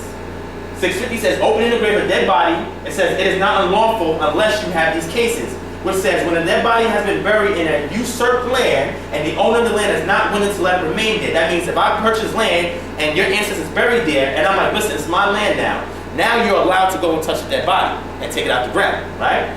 When the shroud of the dead body or anything buried with it has been usurped and the owner of the thing is in question, is not willing to let it remain in the grave. When the opening of the grave does not amount to disrespect of the dead person. If I'm digging in there, taking a body out, taking your artifacts out, that's disrespecting the dead person. And it transpires that he was buried without bathing or shrouding, or the bathing performed was void, or he was not shrouded according to religious orders, or was not made to lie in the grave facing the Qibla. This is very, very important because this explains why there's such an uproar. Again, it goes on and says, when it is necessary to inspect the body of the dead person to prove some rights, as far as if I have an inheritance from a family member, the only way I can prove it is that I have to dig them up to prove it. In those cases, you're allowed to, but you're impure, and there's a right that you go to so you can be clean. It says, when a dead body of a Muslim has been buried at a place which is against his status, when the grave is open for a legal purpose, which is more important, open it up to dig up dead bodies for archaeology and science is not a legal reason to do it. When it is feared that a wild beast would tear up the corpse, we know there's a dog or an animal that digs into the ground to eat these dead bodies. Now we have permission to take it and remove it. None of this stuff sounds like science. It's just common sense in regards to your inheritance, in regards to preserving the dead. This is why the Muslim world is not accepting these archaeologists coming in trying to dig up bodies. All right, let's move forward. Now, a corpse therefore deserves a degree of dignity with a timely burial, which the action of the raven clearly depicted. All right, this is in the Quran. At the time of the death, the angels that are tasked to remove the soul take the soul without fail, and the body almost immediately starts to disintegrate. A simple question to ask is, why would a decaying body need to be prepared and a complex successfully decomposed? It is clear from a historic study of this subject that many civilizations have sought to protect the body for a manner of a reason in some form or another. One is respect for the physical remains. Two is to bring closure to the deceased family and loved ones. 3 is a belief in the afterlife, where the preparation of the body is seen as a necessary step in the process to reach the afterlife. Practical reasons such as to stop the rotting odor of the deceased for reaching the surface. So these are common sense reasons why you would tamper with or why you would interface with a dead body. Nothing to do with science. Nothing to do with archaeology, because the people didn't have a concept of that. It didn't exist in the indigenous nature of the people that lived it. Are y'all following? This is very, very important. Now, if we look at the prophets and messengers, if we know all of that about Islam, we know that Islam has its codified law on how to interface with dead bodies, why you should do it, why they're in such an uproar when these Europeans want to come in and exhume bodies and take artifacts. And we look to see who did they revere. That's similar in the Tanakh. Adam, Enoch, Ezra, Noah, I had all the references in the Sharia law, and which book it's in as well, what the prophet number is, and the number that's here tells you what part of the Quran that they've been being discussed in. These are all their prophets. Noah, Hud, Saleh, Abraham, Lot, Ishmael, Isaac, Yaakov, Yosef, Yeshua, Jethro, Moses, Aaron, Ezekiel, David, Samuel, Solomon, Elijah, Jonah, Zechariah. These are all people that are venerated in whose culture? Islam. So if there's a burial site for these people, and it is in Islamic territory, and they said these are their ancestors, do you think they're going to let some Europeans run up in there and dig these people out? That's not going to happen. You saw the sheik said, listen, we're going to continue to give y'all hell if y'all think you're going to come and dig up some bodies. We're not letting y'all do that. That's not in our culture for you to do that. That's a European thing. We don't do that here, all right? Now, is there a precedent in biblical scripture to leave the tombs of patriarchs and prophets undisturbed? Is it in the Bible? Is it in Tanakh? Sure it is. 2 Kings 23:17 says, the king asks, what is that tombstone I see? The people of the city said, it marks the tomb of the man of God who came from Judah and pronounced against the altar of Bethel the very things you have done to it. And the king says, leave it alone. Don't let anyone disturb his bones. So they spared his bones and those of the prophet who had come from Samaria. In the text itself, it gives you a precedence that if somebody's revered as a prophet, you do not touch their grave. And Ma'at, when the Nasuks went through their rites of passage in the afterlife, they said, I have not disrespected the deceased. You see how synonymous this is? So where's this idea at that we want to dig up their bodies? We want to take artifacts. It's not from these cultures. These people didn't believe in that. The European does because he doesn't have any respect for that. That's not his ancestors. He just wants to rob it for Jews. Do you know how much money on the black market that you can make from all these excavations? Because before these things ended up in museums, they were on the black market being sold for millions of dollars. If you telling me that I can find some artifact with some little writing on it and I can sell it on the black market for $1 million, you don't think that's going to tell me that maybe I want to go and dig some bodies up, dig some artifacts up because it's a lucrative business? It has nothing to do with trying to show what the history is. It's making money and using the name of science to cover it up. Y'all follow me? Alright. Now, let's get into the tombs. You know, people say, hey, there's no Hebrew Israelite tombs. They don't exist. Where the burial sites at? Okay. Now I gotta give it to y'all. Now we're about to see. As you can see, the tomb of Noah. Here is a mountain that's built right above the tomb of Noah. It's right here at HWM'S, if I'm saying it right. This is in Turkey. And this is where this site actually is. Because traditionally, this is where they believe that he was buried.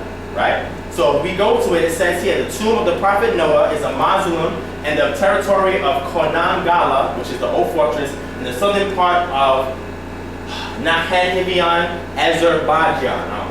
Architecture of the construction is dated from the 8th century. According to the Brakhaus and Ephron Encyclopedia Dictionary, some Persian historians date the construction of the mausoleum in 1539 BCE. It says the mausoleum was restored in 2006. The tomb consists of remains of a lower story of a formal temple. There is a ladder leading to the burial vault. There is a stone column in the middle of the vault. According to the legend, relics of Noah are under this column. A portrait describing the mausoleum of Noah 100 years ago from now, painted by Bruce Kangarli, is saved in the National Art Museum of Azerbaijan. So if you go there to this location, you will see the burial site of Noah. It's there. But why are you not allowed to dig there? Islam. See, Islam, they protect their ancestors, man. I rock with them. They protect their ancestors, right? The Cave of the Patriarchs. Wonder who's buried there. This site exists. When people say, where's the burial sites? Do they not research? They're there. Let's see where this is at. Situated beneath the Saladin-era mosque, converted from a large rectangular Herodian-era structure, the series of subterranean chambers is located in the heart of the old city of Hebron and the Hebron Hills. According to tradition that has been associated with the book of Genesis and the Quran, the cave and adjoining field were purchased by Abraham as a burial plot. Abraham, Isaac, Jacob, Sarah, Rebekah, and Leah, considered the patriarchs and matriarchs of Jewish people, were all believed to be buried there. The only matriarch missing is Rachel, who is believed to be buried near Bethlehem. It says where she died in childbirth. The Arabic name of the complex reflects the prominence given to Abraham, revered by Muslims as a Quranic prophet and patriarch through Ishmael. Outside biblical and Quranic sources, there are a number of legends and traditions associated with the cave. Genesis 25:7, Abraham lived 175 years. Then Abraham breathed his last breath and died at a good old age, an old man and full of years, and he was gathered to his people. His sons Isaac and Ishmael buried him in the cave of Machpelah near Mamre, and the field of Ephraim, son of Zohar the Hittite, the field Abraham had bought from the Hittites. There Abraham was buried with his wife Sarah. Genesis 35:28, now the days of Isaac were 180 years. Isaac breathed his last breath and died, and was gathered to his people, and an old man of ripe age, and his sons Esau and Jacob buried him. 49 says, Genesis 49:29 says, then he gave them these instructions. This is Jacob. I'm about to be gathered to my people. Bury me with my fathers in the cave of the field of Ephraim the Hittite, the cave in the field of Machpelah near Mamre in Canaan, which Abraham bought along with the field as a burial place from Ephraim the Hittite. There Abraham and his wife Sarah were buried. There Isaac and his wife Rebekah were buried. And there I buried Leah. The field and the cave in it were bought from the Hittites. It's there.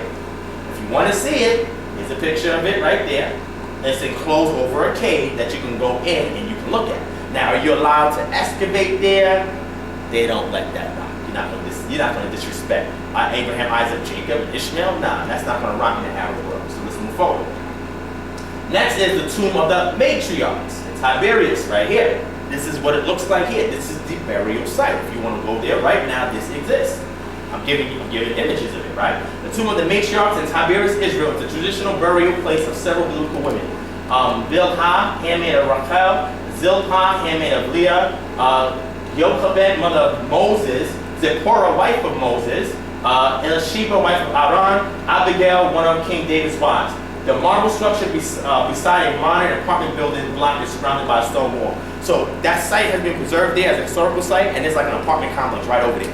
So people are actually looking at this thing almost every day, but it exists. It's there. If you want to go there to double check it, give you a location. It's there, right? Next, the tomb of Rachel. Where is she buried at? I have a map here that indicates where it's at, and this is a photo of what it looks like. It says, Rachel's tomb, also known since the 1990s as the Bilal bin Rabah Mosque to Muslims, and UNESCO is the name given to the small religious building encased in concrete revered by Jews, Christians, and Muslims. The tomb is located within a Muslim cemetery in a walled enclave lining into the outskirts of Bethlehem, 460 meters south of Jerusalem's municipal boundary in the West Bank. The West Bank is controlled by who? Arabs, Muslims, right? This is where all the fighting is going on, Gaza Strip, West Bank. And Genesis 35:19 says, so Rachel died and was buried on the way to Ephraim, that is Bethlehem. So the scriptural text is referencing what's actually taking place in real life. We have the burial site. The tomb of Joseph. See this here? That's the tomb right there. This is the location where it's at. It's there. You can go there today and see it. It says here, Joseph's tomb is a funerary monument located at the eastern entrance to the valley that separates Mount Gerizim and Abal, 325 yards northwest of Jacob's Well, on the outskirts of the West Bank city of Nablus, near Tel Balata. It says the site of the biblical Shechem. It says one biblical tradition identifies the general area of Shechem as the resting place of the biblical patriarch Joseph and his two sons, Ephraim and Manasseh. Joshua 24:32 says, and Joseph's bones, remember they put it in the ossuary, which the Israelites had brought up from Egypt, this is why it's not there, were buried in Shechem, exactly where we just stated that it is, and the tract of the land that Jacob bought for 100 pieces of silver from the sons of Hamor, the father of Shechem. This became the inheritance of Joseph's descendants. We got the biblical claim, we got the actual site. The tomb of Jephthah. Jephthah was the father-in-law of Moshe. He was a Midianite high priest, right? We have here, and Hittin is the location of it. This is what it looks like here. Very elaborate on tombs. It's right there. Let's get some information about it. It says that the tomb of Jethro is a religious shrine near Kafar Zettim and the depopulated Arab village of Hittin, not far from Tiberias, Israel, where the tomb of the Islamic prophet Shayyub, the biblical Jethro, is believed to be located. It says Nabi Shayyub, the prophet Jethro, was an object of traditional veneration by Druze and Sunni Muslims throughout Palestine. The shrine figured down to the Israeli-Arab War of 1948 as a place where both Sunni Muslims and Druze took vows and made pilgrimage.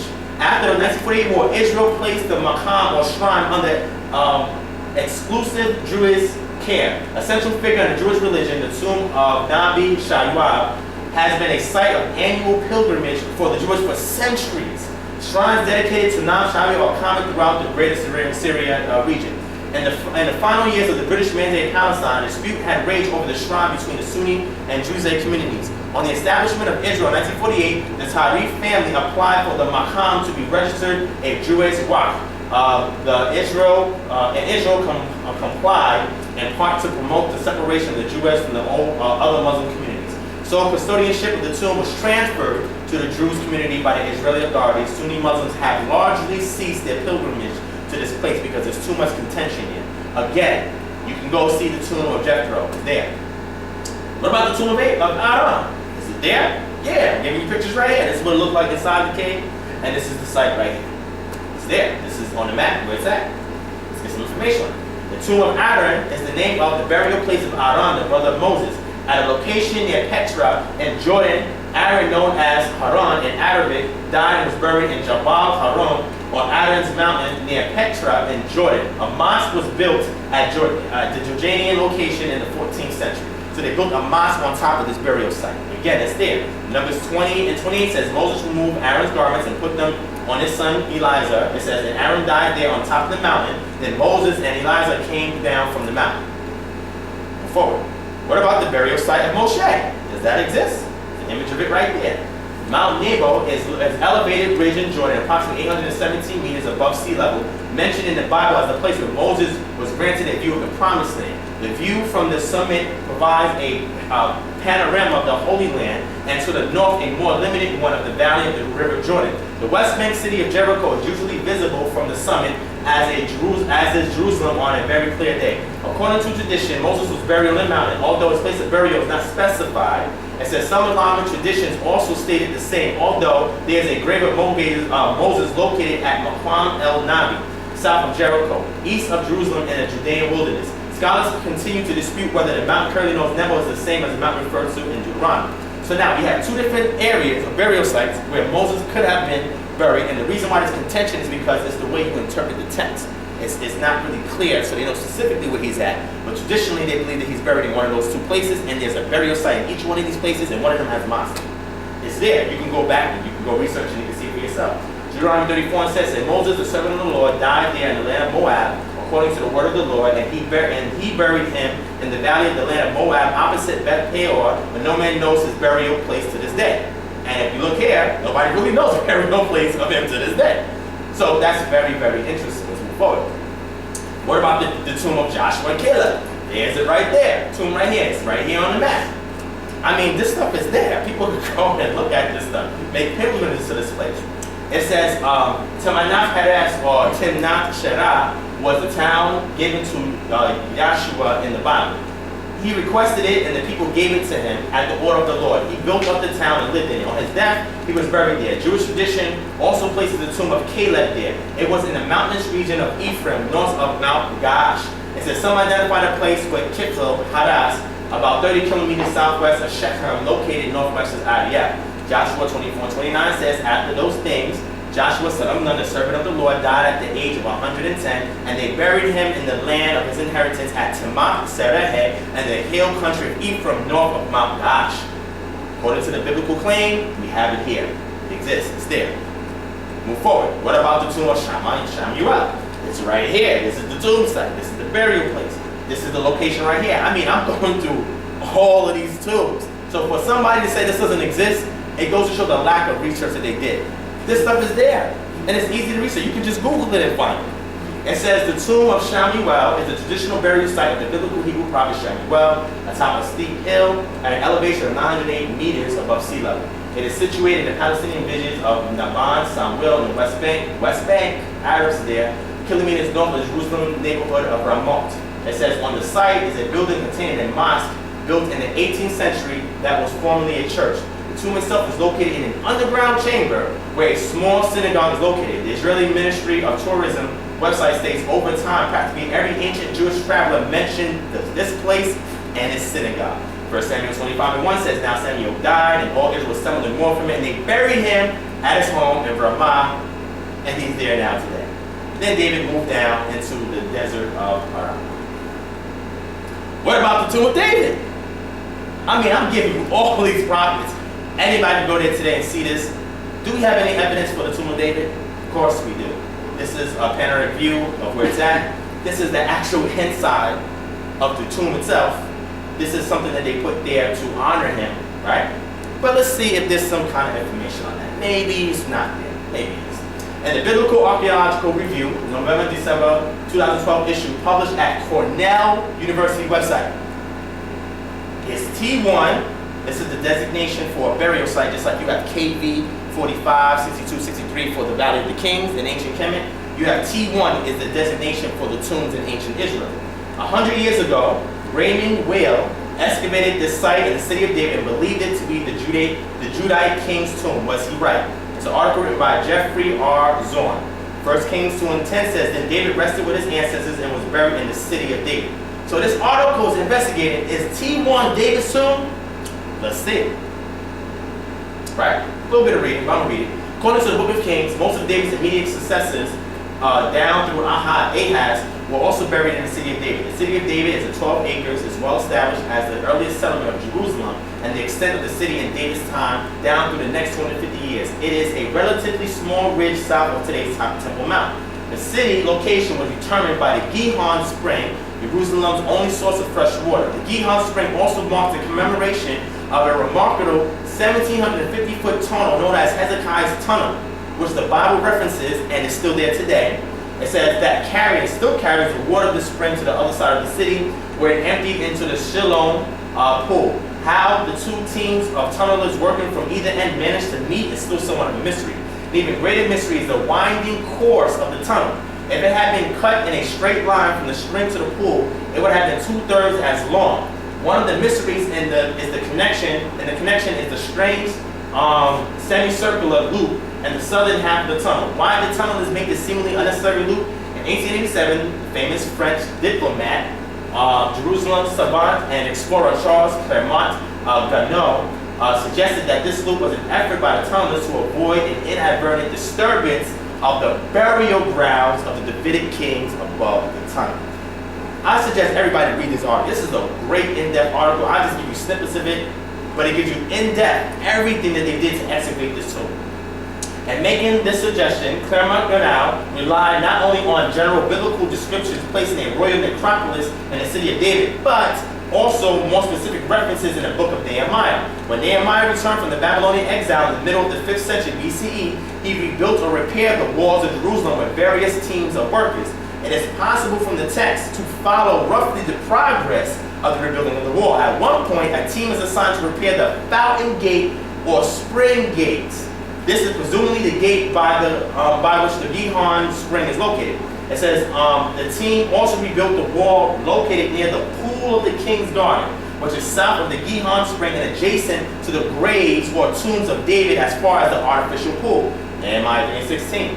From the context of the passage, it is clear that the royal necropolis was located at the southern end of the city, possibly within the southern loop of Hezekiah's tunnel. To test Clermont Ganneau's hypothesis, an archaeological excavation of the area was mounted in the early 20th century, funded by Baron Edmond de Rothschild and directed by the renowned French Egyptologist Raymond Whale. The only tombs Whale described with any specificity, indeed described at all, in his published reports are those he labeled T1 and T2, and there was also one called T3. So these are 3 tombs that they found. They are clearly the most prominent as well as the most interesting of his tombs that he discovered. Are T1 and T2 part of the royal necropolis, perhaps one of them the tomb of King David himself? Let's take a closer look. Why should we expect 10th and 9th century BCE tombs to look like tombs from the latter part of the 8th century and later? Instead of looking for comparisons at the end of the the end of the Iron Age, when the kingdom of Judah had reached its full maturity, we should more sensibly look for parallels with the elite royal burials from the beginning of the Iron Age, 12th century BCE, and the end of the preceding Bronze Age. It says here, the most striking feature of these early royal tombs and elite tombs is their relative simplicity. These tombs, in fact, are so simple that they would not likely have been recognized as royal tombs save for the contents and architectural contents. It says here, for example, Elba and Syria, where we get the Ebla tablets, two royal tombs with two places dated to the 1800 BCE. The chambers lack symmetry and sophistication. Only their contents and locations below the palace signify the royal status. What does this mean? That means that these kings were not building these elaborate burial places even before the kings of Judah was on the scene, because they didn't want to make it obvious for people to go into their tombs and loot it and rob it. Okay? Now, at the conclusion of this is a lengthy article, but I'm going to jump down to the conclusion. The individuals including this, and this has been peer reviewed, I conclude that Wales T1 and T2 are more than probable, or very probable, the remains of the tombs of the Davidic dynasty. One final point, why was David buried within the walls of Jerusalem? After all, Israelite laws concerning ritual purification dictated that anyone who touched the corpse, which you read earlier, or even the grave, became ritually impure until the proper ceremony was undertaken, in Numbers 19. One possibility is that David and his successors were worried about the plundering of their tombs and the desecration of their remains. It says here, such a concern is well-founded as attested in Amos 2 and 1, where God promises to punish the Moabites for burning to lime the bones of the kings of Edom. Being buried inside the city added a layer of security, whether or not the burial site violated later Israelite law. Another possibility ties in with David's decision to make the Canaanite city of Jerusalem his capital. As a Bethlehemite, David was no doubt well acquainted with the trappings of power found in this nearby royal center. Since the area under his control included a mixed Israelite Canaanite population, he chose Jerusalem, at least in part, as a sense of authority that would symbolize his power in a way recognizable to his non-Israelite subjects. Being buried in Jerusalem in a tomb similar to those used by other Bronze Age elites, not his family tomb in Bethlehem, was another way to symbolize his royal status among his Canaanite subjects. In any event, the Bible is clear and placing a royal necropolis within the city of David. The Bible makes a claim, archaeology confirms that claim, and we now have the tomb of King David. Simple as that. This right here is a legend of the actual excavation site. T1 is right here, T2 is right here, T3 is right here. This is where King David was buried, right here. Right? This is actual pictures of the actual cave itself where he was buried. Here's an image of the inside entering into the cave, and this is being actually into the cave. And when you lower down, that's when you find different artifacts in there signifying that a person of royalty was buried in this location. So we have that too. What about the tomb of Absalom, who was also a king of Judah, right? Of Israel, right? It says here, the tomb of Absalom, also called Absalom's Pillar, is an ancient monumental rock-cut tomb with the canopio roof located in the Kidron Valley in Jerusalem. Although traditionally ascribed to Absalom, the rebellious son of King David of Israel, recent scholarship has attributed to the last 1st century when they actually saw the site itself. The tomb of Ezekiel was one of the prophets. Remember, all these are people that are revered in the Quran by Islam and by the Arabs, right? So the tomb of Ezekiel, do we have it? Ezekiel's tomb, located in Al-Kifil, Iraq, is believed by Jews and Christians to be the tomb of the biblical prophet Ezekiel. On the walls inside appears Hebrew script under a dome with medieval Islamic floral design, so they renovated it. Iraqi Jewry was once one of the largest and most prominent Jewish communities in the Middle East. Until the mid-20th century, up to 5,000 Jews used to come to the tomb during Passover. This site was protected under the control of Saddam Hussein. So one of the reasons why Saddam was probably knocked off is because he was protecting sites that were sacred to the people and did not allow archaeological digs. Interestingly enough, after his death, we have archaeology teams in there. Wow. All right, let's move forward, people. What about the tomb of the prophets Haggai, Zechariah, and Malachi? Does it exist? No. Here's a picture of it right here. Right? It says here, the tomb of the prophets Haggai, Zechariah, and Malachi, Arabic for Kubar el-Anbiya. It says it's located on the upper slope of the Mount of Olives, Jerusalem. According to Jewish and Christian tradition, the catacomb is believed to be the burial place of Haggai, Zechariah, and Malachi, the last 3 Hebrew Bible prophets who are believed to have lived during the 5th to 6th century BCE. The chamber forms 2 concentric passages containing 38 burial niches. The entrance to the large rock-cut burial cave is on the western side, where a staircase descends, flanked on both sides by a stone balustrade, it says. It leads into a large circular central vault measuring 24 feet in diameter. From it, 2 parallel tunnels, 5 feet wide and 10 feet high, stretch some 20 yards through the rock. Right? What about the bones of John the Baptist? Now we're talking about bones, right? John the Baptist, one of the followers of an individual called Yeshua ben Yosef. Did we find the bones of him? I don't know. Let's see.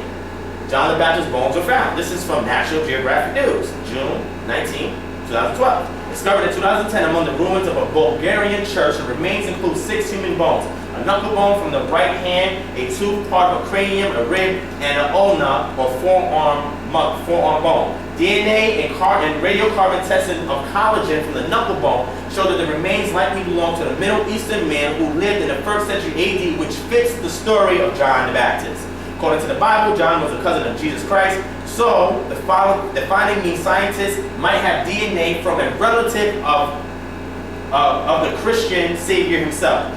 We thought that since the Bulgarian church dates to the 5th century, this gives us a minimum age for the material, Hagon said, and we thought that perhaps these bones would be 4th or 5th century as well. But we were surprised when they turned out to be much older than that, said Hagon, whose work on the bones was funded in part by the National Geographic Society's Expedition Council.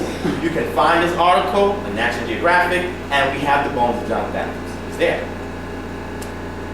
The tomb and bones of the Apostle Philip. Philip was one of the apostles or disciples of Yeshua ben Yosef. Do we have the tomb and the bones? Well, we have a tomb right here. Do we have the bones? I don't know. Let's see. Tomb of the Apostle Philip discovered. This is from Bible or BiblicalArchaeology.org. Its discovery was made at Hierapolis, one of the major Christian sites in Turkey. It says, author and excavation director Francesco de Andrea was making an exciting new discovery in the field of Hierapolis, one of the most significant sites in Christian Turkey. A month later, he announced that they had finally found the tomb of the martyred Apostle Philip. The tomb wasn't discovered at the center of the octagonal hilltop martyrium as long expected, however, but in a newly excavated church about 40 yards away. The Andreas team found a 1st century Roman tomb located at the center of the new church, which he says originally contained Philip's remains. This early church of Christian Turkey was built around the tomb in the 4th and 5th century, and the nearby martyrium was built around the same time in the early 5th century. The remains of the Apostle Philip are no longer in the tomb, however. According to DeAndrea, the saint's relics were very likely moved to Hierapolis to Constantinople at the end of the 6th century and then possibly taken to Rome and placed in the newly dedicated church of St. Philip and St. John. Although the 12th century reports describe St. Philip's remains still in Constantinople, the seat of Christian Turkey. So they discovered his tomb, they validated his tomb, they discovered his bones, and they also tested his bones to see that, again, it was somebody from the Middle Eastern region, and now we have found the bones on the tomb of the Apostle Philip. And you can look at this on BiblicalArchaeology.org. You can subscribe to BiblicalArchaeology.org, which I recommend people to do, if you want in-depth articles and everything that I just shared with you on here. All right? Now, Israelite tomb excavation accounts. Do we actually have any accounts of real excavation that was done there? Okay, well, let's see. All right, a person by the name of Louis Felicien del Saucy was a French numismatist, and somebody with coins, orientalist, and archaeologist. All right, he was born in Little France, a scion of noble family. He traveled through Syria and Palestine in 1850 and 51, 1863, 1869. On his first trip to Palestine in 1850, searching for something of interest, sounds like a grave robber to me, in a place fraught with danger, he toured the Dead Sea area, misidentified Sodom and Gomorrah, and sketched the first map of Masada. He discovered the Silhan Stela and identified Tel es-Sultan as the site of the ancient city of Jericho. Saucy conducted the first archaeological dig in the Holy Land in 1863. He excavated the tomb of the kings in Jerusalem, mistakenly identifying them as the tombs of the house of David, which we saw was not the was the tombs of the Davidic kings, because we found out earlier that T1, T2, and T3 in the city of David is really where they were buried.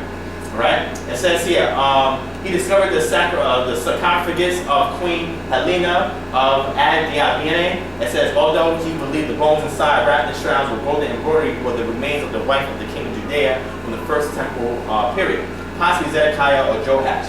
Saucy was forced to suspend the dig when the news that human bones were being dug up drew the wrath of the Jewish community of Jerusalem. The sarcophagus and other fightings were sent to France and displayed at Louvain. So, when people found out that he was digging up bodies, he had to stop, because they was like, no, you're not doing that, my man. We don't allow that in our culture. You have to understand this stuff, because this stuff is not indigenous to the people that live there. This is Europeans going in, robbing graves, and doing it in the name of science, right? It says, deploring the excavation of an ancient Jerusalem tomb in 1863, right, by Fred McDowell on December 9, 2010. Jerusalem is never without scandal, never without outrage over archaeological excavation of graves. In 1863, the French archaeologist Louis de Saucy excavated or ransacked, see they're trying to be nice, the Jerusalem site known as the Tomb of the Kings, which was regarded by Jews as a tomb of Ben Kaba Sabua, one of Jerusalem's first century wealthy elite, a charitable man who employed a shepherd named Akiva, according to the Talmud Bavli, right? It says the mid-19th century archaeological assumption about the site was that it was a tomb of the several of the kings of Judah. Apparently, this was because the tomb is so striking and was known in Arabic as the Tomb of the Kings. When the Sultan began in 1863 with permission from the Ottoman authorities, the Jerusalemite Jews were outraged. So politically, he was allowed to do it, but the indigenous people said, no, we're not letting you do it. At the desecration of a venerated tomb. What exactly occurred cannot be known, since both accounts differ, but archaeologists were interested in things, not bones. It sounds like somebody's trying to rob a grave, man. It says, so the Saucy scraped the place clean of the sarcophagi, and the angry Jews reburied the bones. So, bones were discovered. Try to leave off with them. They said, nah, you're not doing that. He said, all right, I'm gonna leave the bones alone. Can I just keep the box? They said, all right, you keep the box, there's no bones in it. So the people reclaimed their bones. November 19, 1863 issue of the Lebanon, which can be somewhat anachronistically be called the Sharidai in orientation, excuse me for not pronouncing that correctly, published an article about the incident. The following issue, December 18, 1863, featured the following. And this is the actual article right here that was written. It's kind of small, but I just want to show you this is the actual microfiche of the article that I got from the actual issue itself. Right? Now, the sarcophagi from the Tomb of the Kings. 5 sarcophagi were discovered by Louis Felician del Saucy in the Tomb of the Kings, which excavated in 1863. The inscribed sarcophagi was found in Chamber C.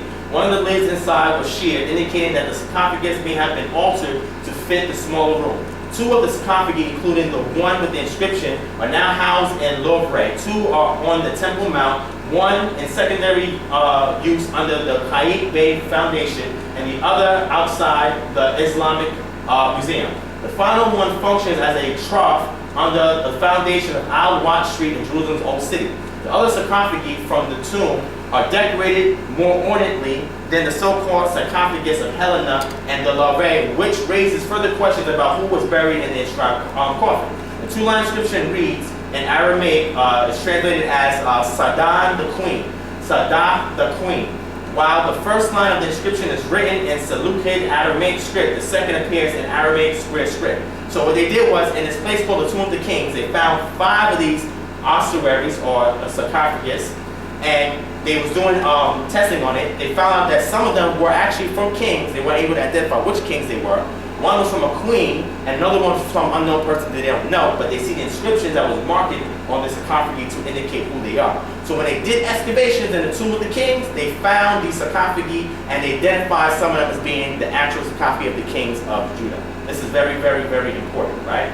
Again, this is where the Old Testament kings of ancient Israel was buried. I'm not going to read into that. This goes more in detail into what I already discussed. But it's an article that was posted by the Biblical Archaeology Society staff. You can look this up on biblicalarchaeology.org. Just sign in. You can get a login for it. But what I'll real read is this last part here. It says, well-directed excavations on Baran Rothschild City of David property in 1913 and 14, again 1923 and 1924. Though the area was greatly disturbed by late inquiry, and Bill discovered ancient walls, ritual pools, cisterns, and a circular tower.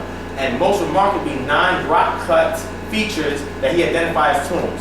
All right, the parallel rock-cut tombs, or rock-cut tunnels, labeled as T1 and T2, are two of the most promising of the tombs. T1, it tells you what it looks like. T2 tells you what it looks like. T1 was divided into 2 levels, with upper, including a 6-foot rectangular depression at its far end that could have held the body or sarcophagus of the deceased, which later on they discovered. Right? So let's move forward. Another article on this. I don't want to inundate with you with that. But this article is actually telling you about different sites of tombs of individuals that are mentioned in the scripture and also in the Jewish or Hebrew Israelite tradition, right? One of them being the tomb of Bene Hazar is characterized by its freestanding facade or facet with two Doric columns all cut in the rock. It has a long Hebrew inscription carved on the architecture above the columns, identified as a tomb and a fish, which means soul, of several members of the Hazar family who had served as priests in the temple and were buried in the rock-hewn tomb below. Okay, we have the tomb of Jason in Rahavia neighborhood, consists of a courtyard with a single Doric column decorating the porch at the entrance to the burial chamber, above which a pyramid was built. Several naval vessels were drawn in the charcoal on the walls of the porch, and among a number of inscriptions in Greek and Aramaic, one laments the decease of Jason, a powerful lament for Jason, son of P. They don't really have the description, who has built that separate tomb, elder rest in peace. We also have the tombs of the Sanhedrin that is discussed in the quote-unquote New Covenant of the New Testament. It's located northwest of the old city, and a neighborhood still called Sanhedria. Above the entrance is a gable with fruit among stylized acanthus leaves. The large burial cave contains several dozen burial niches, roughly the number of the members of the Sanhedrin from which the tomb's popular name derives. Again, we have all of these things. The funerary inscription of King Uzziah was found in a collection of the Russian convent on the Mount of Olives, but there is no record of the place from which it has been removed. The Aramaic inscription is incised on a stone tablet, and the style of the script dates it to the latter part of the Second Temple period. It tells the reburial of the remains of Uzziah, king of Judah. So they had the bones, they reburied it, and they reburied it during the Second Temple period. It says, hither were brought the bones of Uzziah, king of Judah, and do not open. Biblical accounts King Uzziah's deeds and conquests and also describes his burial. It says Uzziah rested with his fathers in the burial field of the kings because they said he is a leper. Again, you will see all of this there. The tomb of Simon the temple builder, who I mentioned earlier, is a simple tomb located north of the old city. One of the ossuaries found in the tomb bears an inscription in Aramaic, which reads Simon the temple builder. This ossuary presumably contains the remains of a man who participated in the building of King Herod's temple in Jerusalem. Also at the tomb of an individual called Abba was uncovered north in the old city. On the walls above the repository is an Aramaic inscription in ancient Hebrew letters, very unusual in this Second Temple period, which reads, I, Abba, son of the priest of Eleazar, which you know is from the lineage of Aaron and is responsible for the priesthood, son of Aaron, the high priest, the oppressed and the persecuted, who was born in Jerusalem and went into exile in Babylonia and brought back to Jerusalem Matthias, son of Judah, and buried him in a cave which I brought by thee. All right, we're going to move forward. Also, the cave of Yosef, son of Caiaphas, Caiaphas the high priest. We also have that small tomb as well. Right? Now, if you want to look for some references for some of the stuff that I mentioned, or just a good reading on biblical archaeology, you can look up several of these books here. One is To the Tombs of the Righteous, Pilgrimages in Contemporary Israel by Ed Rivka Gonen, Jewish Funerary Custom Practices and Rites in the Second Temple Period by Raquel Hachalili. It says Yer HaMechot, which is Jerusalem of the Dead by Miran Ben Ishiti, Biblical Archaeology, a very short introduction by Ari H. Klein, Studying the Ancient Israelites by Victor H. Matthews, Ancient Israel Its Life and Institutions by Roland DeVaux, The Archaeology of Jerusalem from David to Jesus, which is the DVD that you can order if you type it into Amazon, you can order it. And you can also go to the Biblical Archaeological Review Library, which is at www.bible-archaeology.info/tombs. If you subscribe to this website or the Biblical Archaeological Society, you will get insight in all of this archaeology in regards to the Bible. So when people say this stuff doesn't exist, they have not done the appropriate research. Now, that gets me to the summary. All right, and that here I'm done. I'm sorry for holding y'all, but I wanted to get this information out. So the summary that I want to make is that if somebody, let's say for example, anybody familiar with Ancestry.com? Anybody heard of that site before? You can go on the site and you can actually look through records that they have their pictures, etc., even burial sites of ancestors that may be related to you. Let's say, for example, that you look back, maybe let's say 3 generations, great-grandfather, whoever, and you say your great-grandfather was actually a mason who built all of these edifices. And let's say, let's say someplace in South Carolina, right? And he was known for this, right? So let's say, for example, you looked up at Ancestry.com, you got his name, you went to his burial site, you said, wow, this is interesting. He actually built that, right? And then somebody says, hey, you know what? We have a local museum here, and we actually have his body here. Like, what? What you mean you have my great-grandfather's body in some museum? Then you go to the museum and you're looking at the museum and you actually see them have either if he was preserved, if he was preserved, if he wasn't preserved, then maybe they have some bones. But then you start to see a picture of maybe your grandmother.